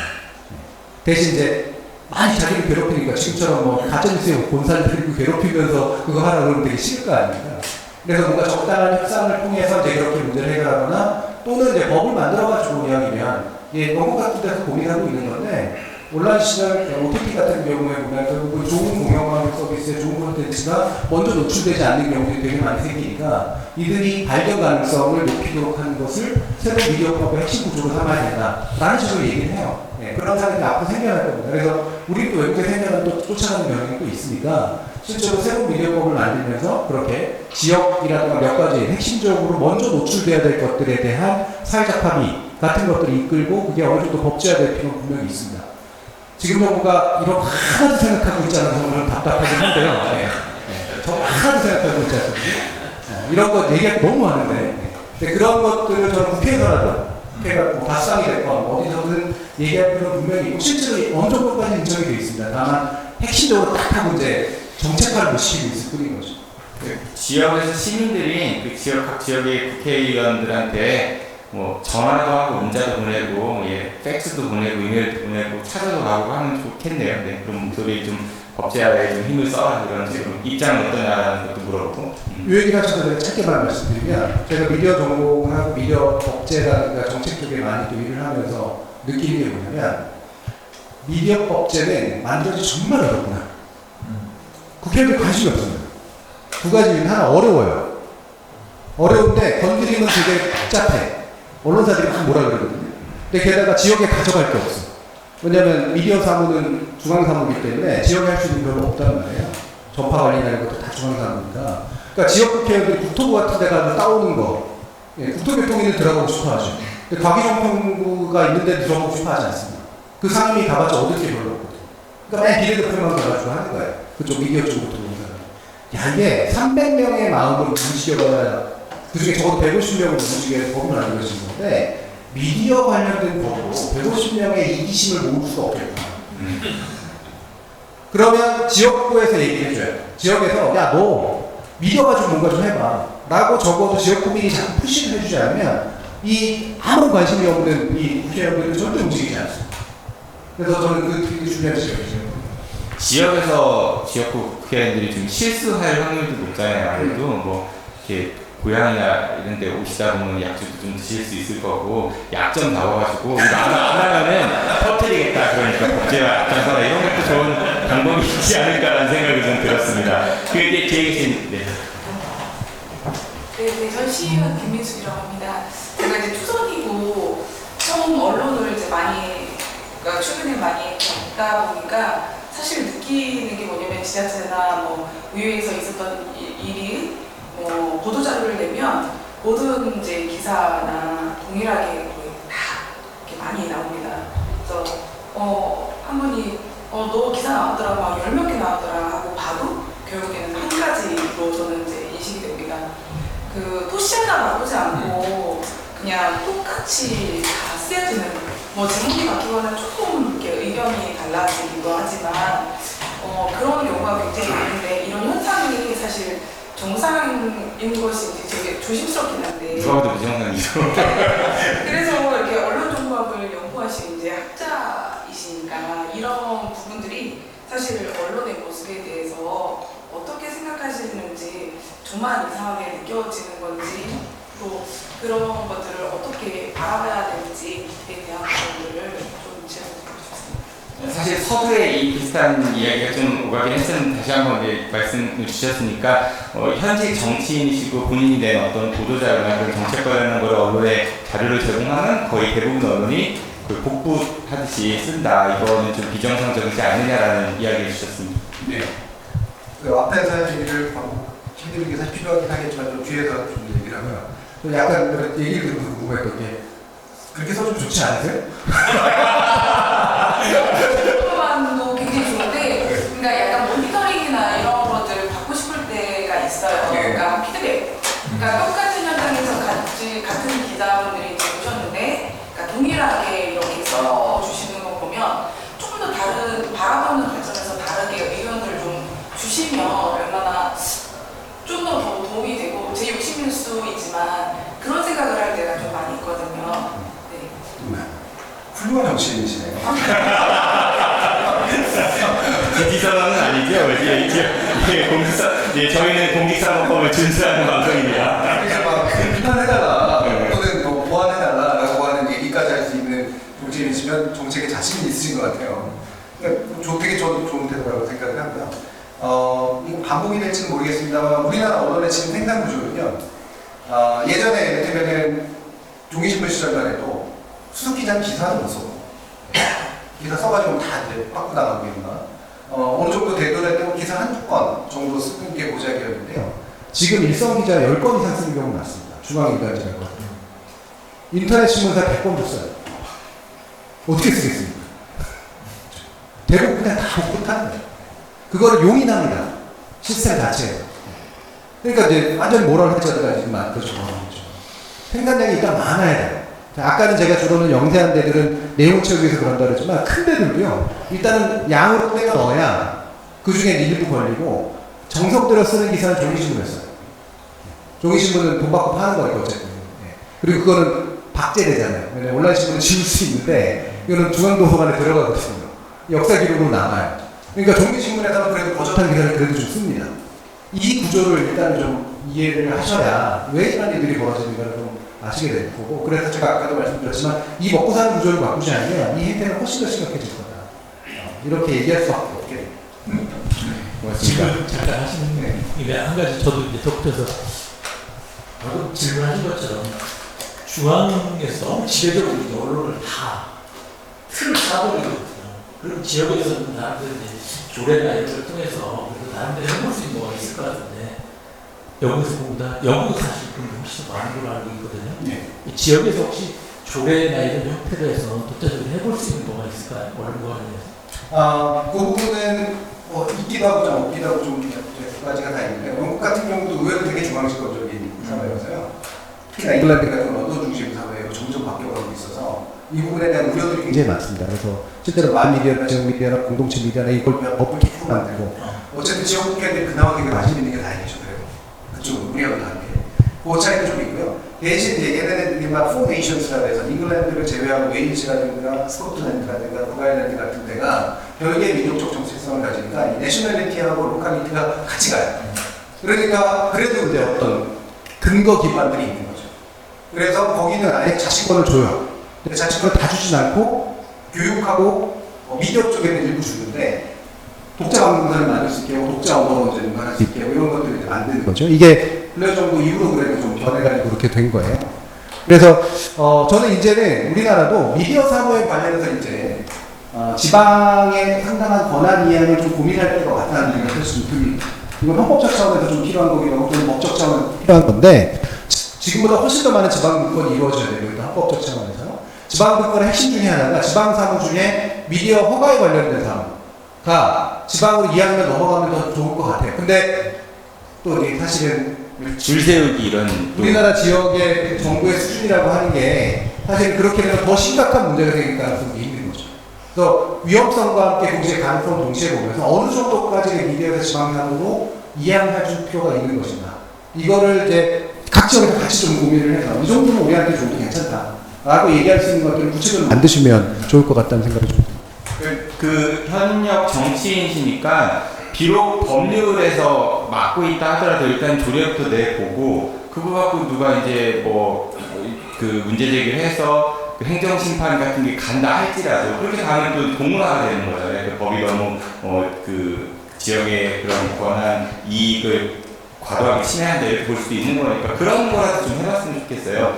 공무원분들한테도 저도 사실 이제 취재 같은 거 하면서 이러이러한 것들 말씀을 드리면은 그렇게 하고 싶은데 법률이 그래가지고 어렵다 이야기들을 많이 하시거든요. 그러면 일단 조례 안부터 내봐라. 그래서 위에서 막으면 그걸 공론화해갖고 그 법을 바꿀 생각을 해도 무조건 안 된다고 말씀하시는 그런 말씀도 많이 들어봤는데 참고하시면 좋을 것 같습니다. 그리고 여기 언론인분들 많이 계시거든요. 김민수에 어떤 보도자료라고 내시면요, 좀 혐의 경우를 검증하셔가지고, 보도자료를 쓰지 마시고, 그거 바란다고 했으니까 꼭 기억하시면 좋을 것 같습니다. 그리고 이거 하나만 더 덧붙여서 말씀드리면, 제가 좋은 방법도 전공했기 때문에 뭐 이렇게 많이 전공하셨어요? 점점 줄어드는 거니까 제일 좋은 게 공영방송입니다. 근데 그 공영방송에서 되게 중요한 게 수신료 정책이잖아요. 그 수신료 정책이 지금 막 플래카드 국민의힘에서 엄청나게 붙여놨잖아요. 강제징수 폐지. 거짓말이거든요. 지금 한전에서 전기료에 합산돼 있던 것들을 분리하는 정도지, 만약에 한다고 하더라도 강제징수, 그러니까 여러분들 이제 수신료 2,500원 안 내도 돼가 아니거든요. 사기치고 있는 거예요. 근데 이 부분을 일단 알아야 되는데, 중요한 것 중에 하나가, 저는 KBS 같은 공공자산은 이제는 지역이 좀 쪼개가져야 돼요. 그리고 그게 KBS의 살 길입니다. KBS가 제가 자꾸 맨날 KBS한테 얘기를 하는데, 자꾸 이렇게 타협할 수준이 올리려고 하지 말고, 공정성 시비 걸다가 맨날 엎어 터지고 그러지 말고, 과감하게 지역하고 나눠라. 스스로 먼저. 그래서 예를 들면 지역에서 거둔 수준을 지역에서 쓰게 한다든가, 이것도 되게 뭔가 좀 혁신적이긴 하고 위험하기도 하지만 그래도 필요한 일이거든요. 그럼 적어도 책임있게 쓰려고 할 거 아니에요, 지역에서. 중간에 걷어가지고 좀 찔끔 내려주는 그 방식이 아니라. 그리고 그렇게 거둔 수신료는 KBS만 쓰면 안 돼요. 이를테면 지역에 있는 다양한 로컬 미디어들과 함께 쓰는 방식도 필요합니다. 그게 BBC에서 수신료 정당화하는 방법이거든요. 수신료의 일부를 지역에 돌려가지고 지역 언론과 함께 공동 취재망을 만든다든가 이런 식으로 해서 좋은 거는 또 BBC 지역에서 나오게 하고 이런 식으로. 그래서 KBS 지역 수신료를 위주로 KBS적 미디어 자치 같은 것들을 지역에서 할 수 있는 방안들을 조금씩 만들면 지금보다 KBS가 논란에 대해서 훨씬 덜 됩니다. 왜냐면 분산이 되잖아요.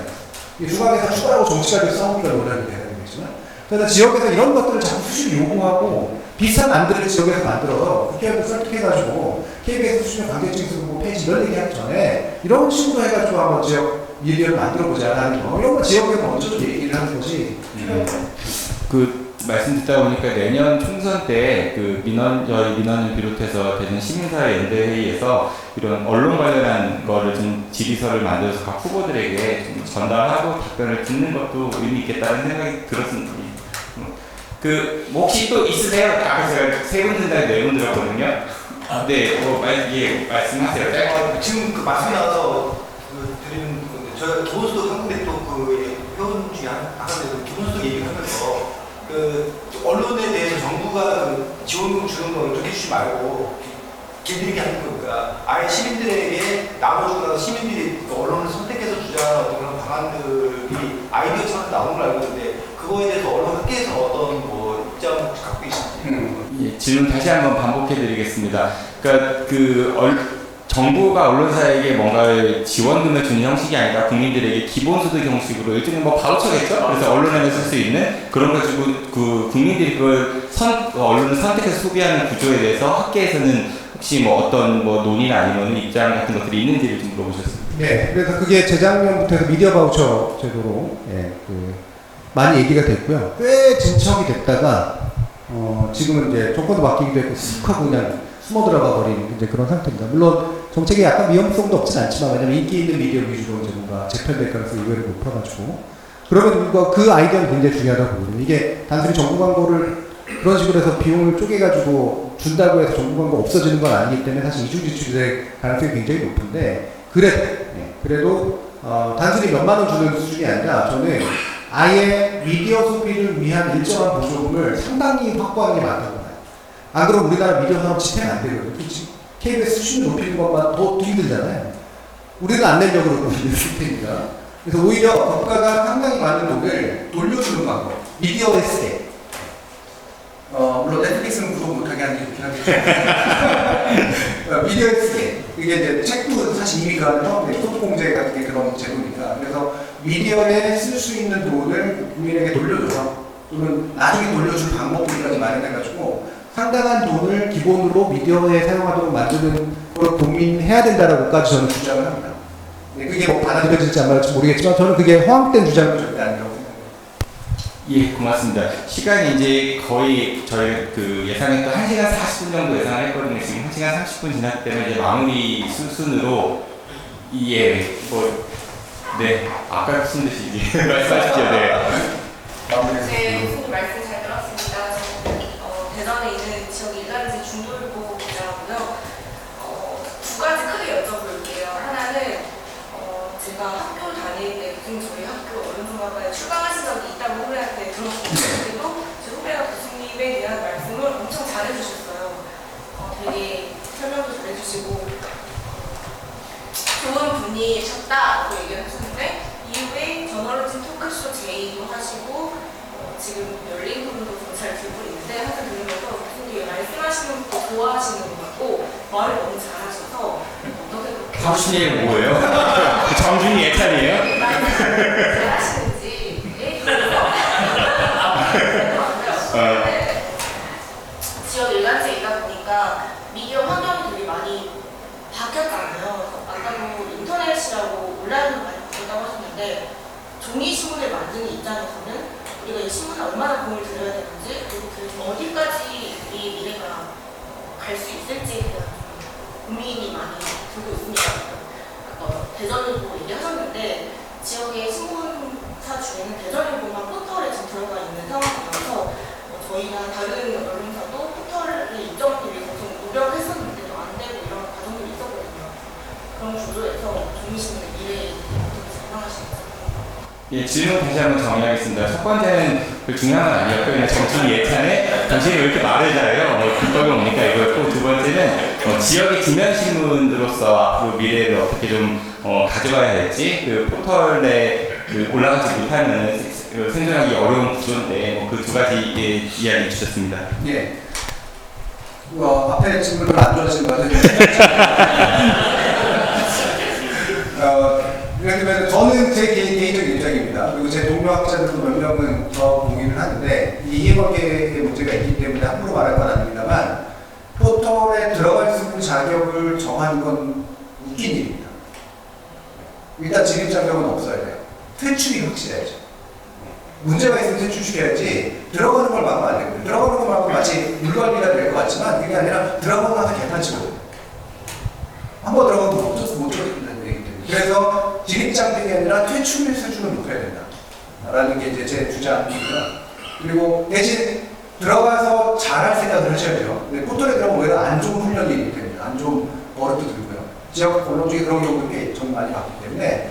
그래서 기본적으로 우리한테도 정책적으로 요구할 것이 포털의 진입장벽은 없애야 돼. 퇴출의 기준을 높이자. 나도 좋은 수준을 해보겠다. 라는 식으로 얘기를 하는 것이 필요할 것이다. 라는 게 제 입장이고.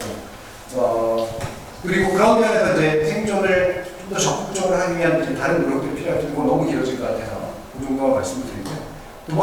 첫 번째 질문하시는 거 말씀드리면 제가 그냥 평탄하게 그렇게 얘기해서 타고나는 거예요. 그게 재수없어 하시죠. 아까 처음 말씀하신 5만이 생각납니다.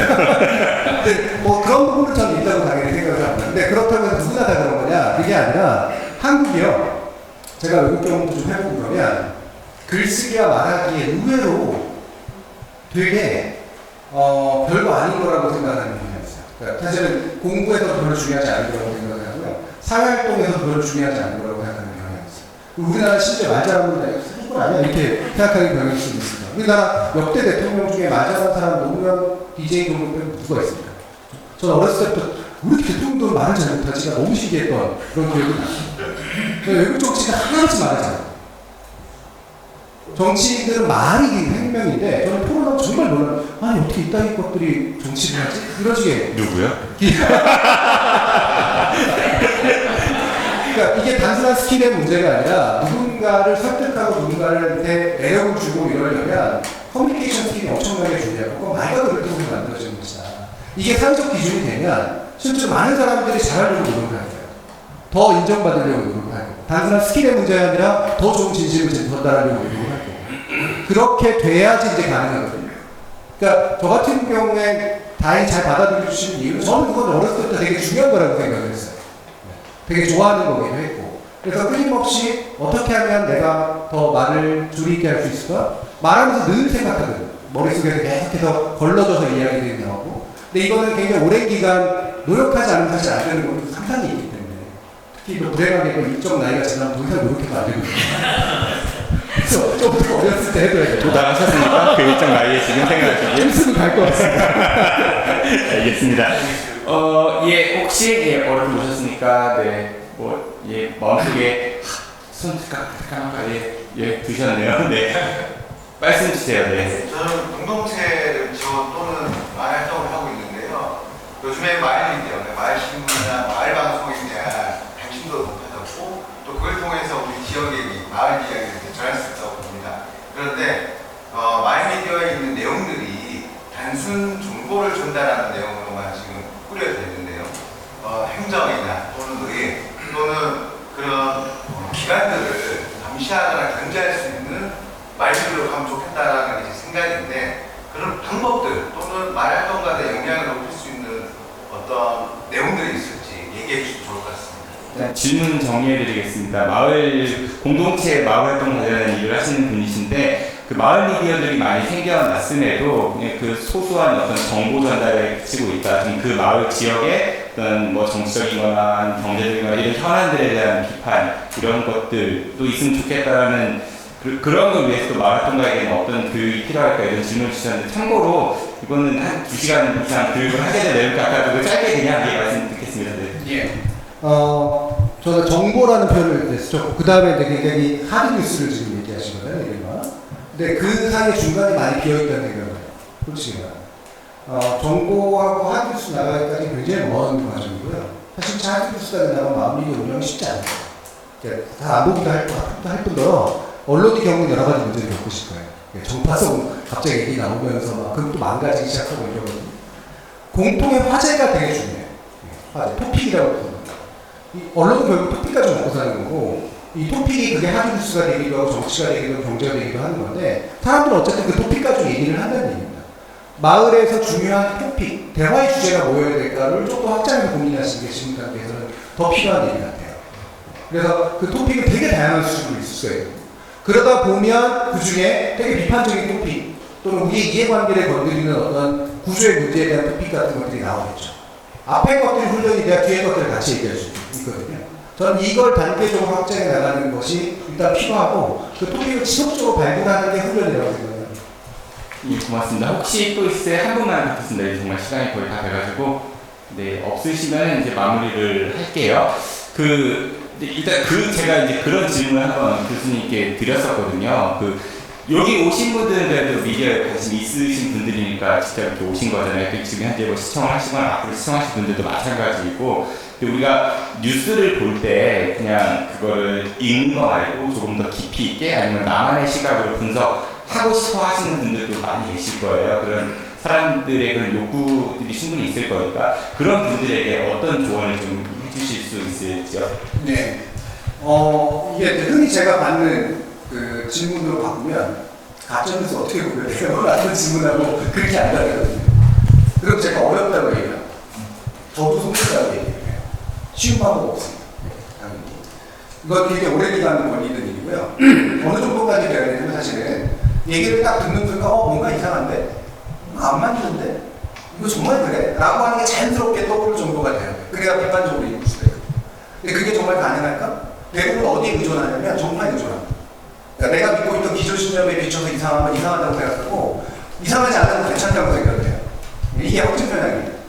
이게 제일 위험하니까 이걸 일단 한 거로 건너뛰는 게 제일 중요하고요. 그 다음에 아까 제가 제너럴리스트라는 표현을 썼습니다만 되게 폭넓게 깊은 공부를 해야 됩니다. 하나씩 넓혀가야죠. 예를 들면 우리 헌법이 어떻게 만들어져 있지? 우리나라가 민주공화정이라는데 민주공화정이 도대체 뭐야? 지역자치제라고 하면 지역자치 도대체 어떻게 구성된 거지? 도대체 내 권한은 뭔 거지? 이런 식으로 하나하나 공부해 나가야 개소리가 들리기 시작해요. 이거 안 맞춰서 얘기하는 것들이 생기거든요. 그래서 이걸 한 단계 한 단계 높여나가야 됩니다. 그리고 그걸 하려면 많은 분들이 같이 공부하시고 혼자 공부만 해도 되는 게 아니에요. 저는 이 자리에 오신 분들이 그런 걸 되게 잘하실 것 같다는 생각을 저희 팟캐스트 아는 것 중이다 청취를 좀 많이 하시고 그러니까 굉장히 꿋꿋이 하고 있으니까요. 많이 관심 가져주십시오. 예, 오늘 굉장히 어렵게 우리 정진희 교수님 모시고 좋은 말씀도 많이 들었는데 시간이 좀 짧아서 아쉽긴 하죠. 다음에 또 초대를 요청드리면 오실 거죠? 여기 정말 되게 안 지루하셨어요? 근데 지금보다 두 배도 되면 다시 한번 보겠습니다. 아, 네, 알겠습니다. 그래서 제가 좀 노력을 하고 오늘 대전에서 어떠셨어요? 예, 그래도 생각하셨던 분위기가 있을 거고 막상 오셔가지고 일단은 그래도 방송을 잘 진행하시는구나 이런 생각이 되게 감사합니다. 해시티브 한번 언제 초대 좀 해주시죠. 왜냐하면 방송 빨이라고 하는 게 사실 되게 중요한 거라. 그리고 저한테 질문을 4개, 5개, 6개인가 주셨거든요. 한 주제더라고요. 사실 알고 보니까 지역 언론 어떻게 해야 됩니까 이제 이거였는데 이걸 제가 잘 얘기할 수 있을까 솔직히 이제 그런 생각도 좀 많이 들어요. 6개 가지고 1시간 같이 할 수 있을까 그런 생각도 있었는데 역시 할 말은 많다. 그리고 아직도 할 말이 많이 남았겠구나 이런 생각입니다. 네, 고맙습니다. 권선태 교수님 어떠셨어요? 우리 정준희 교수님 모시고 오늘 이 자리. 다양한 측면을 생각할 수 있도록 말씀해 주셔서 참 좋았던 것 같아요. 특히 이제 저희가 언론의 한계를 계속 느끼고 있거든요. 가짜뉴스뿐만 아니라 특히 이제 지역에서 저희 주제를 삼았던 그 이슈처럼 지역에서 언론을 완전히 재구성할 필요가 있다는 생각을 하는데 몇 가지 힌트는 주신 것 같습니다. 이 부분은 아마 다 같이 고민하셔야 될 주제인 것 같고 특별히 저는 말씀하신 공부가 필요하다는 부분에 100% 공감하는 부분입니다. 공부하지 않고서는 방법이 안 보이는 것 같아요. 어떻게 함께 공부할 건가라고 하는 것이 어렵고 이제 공부한다라고 해서 짜지 못하니까 쉽게 접근할 수 있는 방법들 찾아가지고 여기 계신 분들이 아니라 여기 오지 않으신 분들을 공부하는 게 더 문제잖아요. 그런 문제이기 때문에 어떻게 그분들하고 같이 공부를 할 건가 이거 고민해야 될 것 같습니다. 교수님들이니까 공부하러 가시는데 참 공부 참 쉽지 않은 겁니다. 네.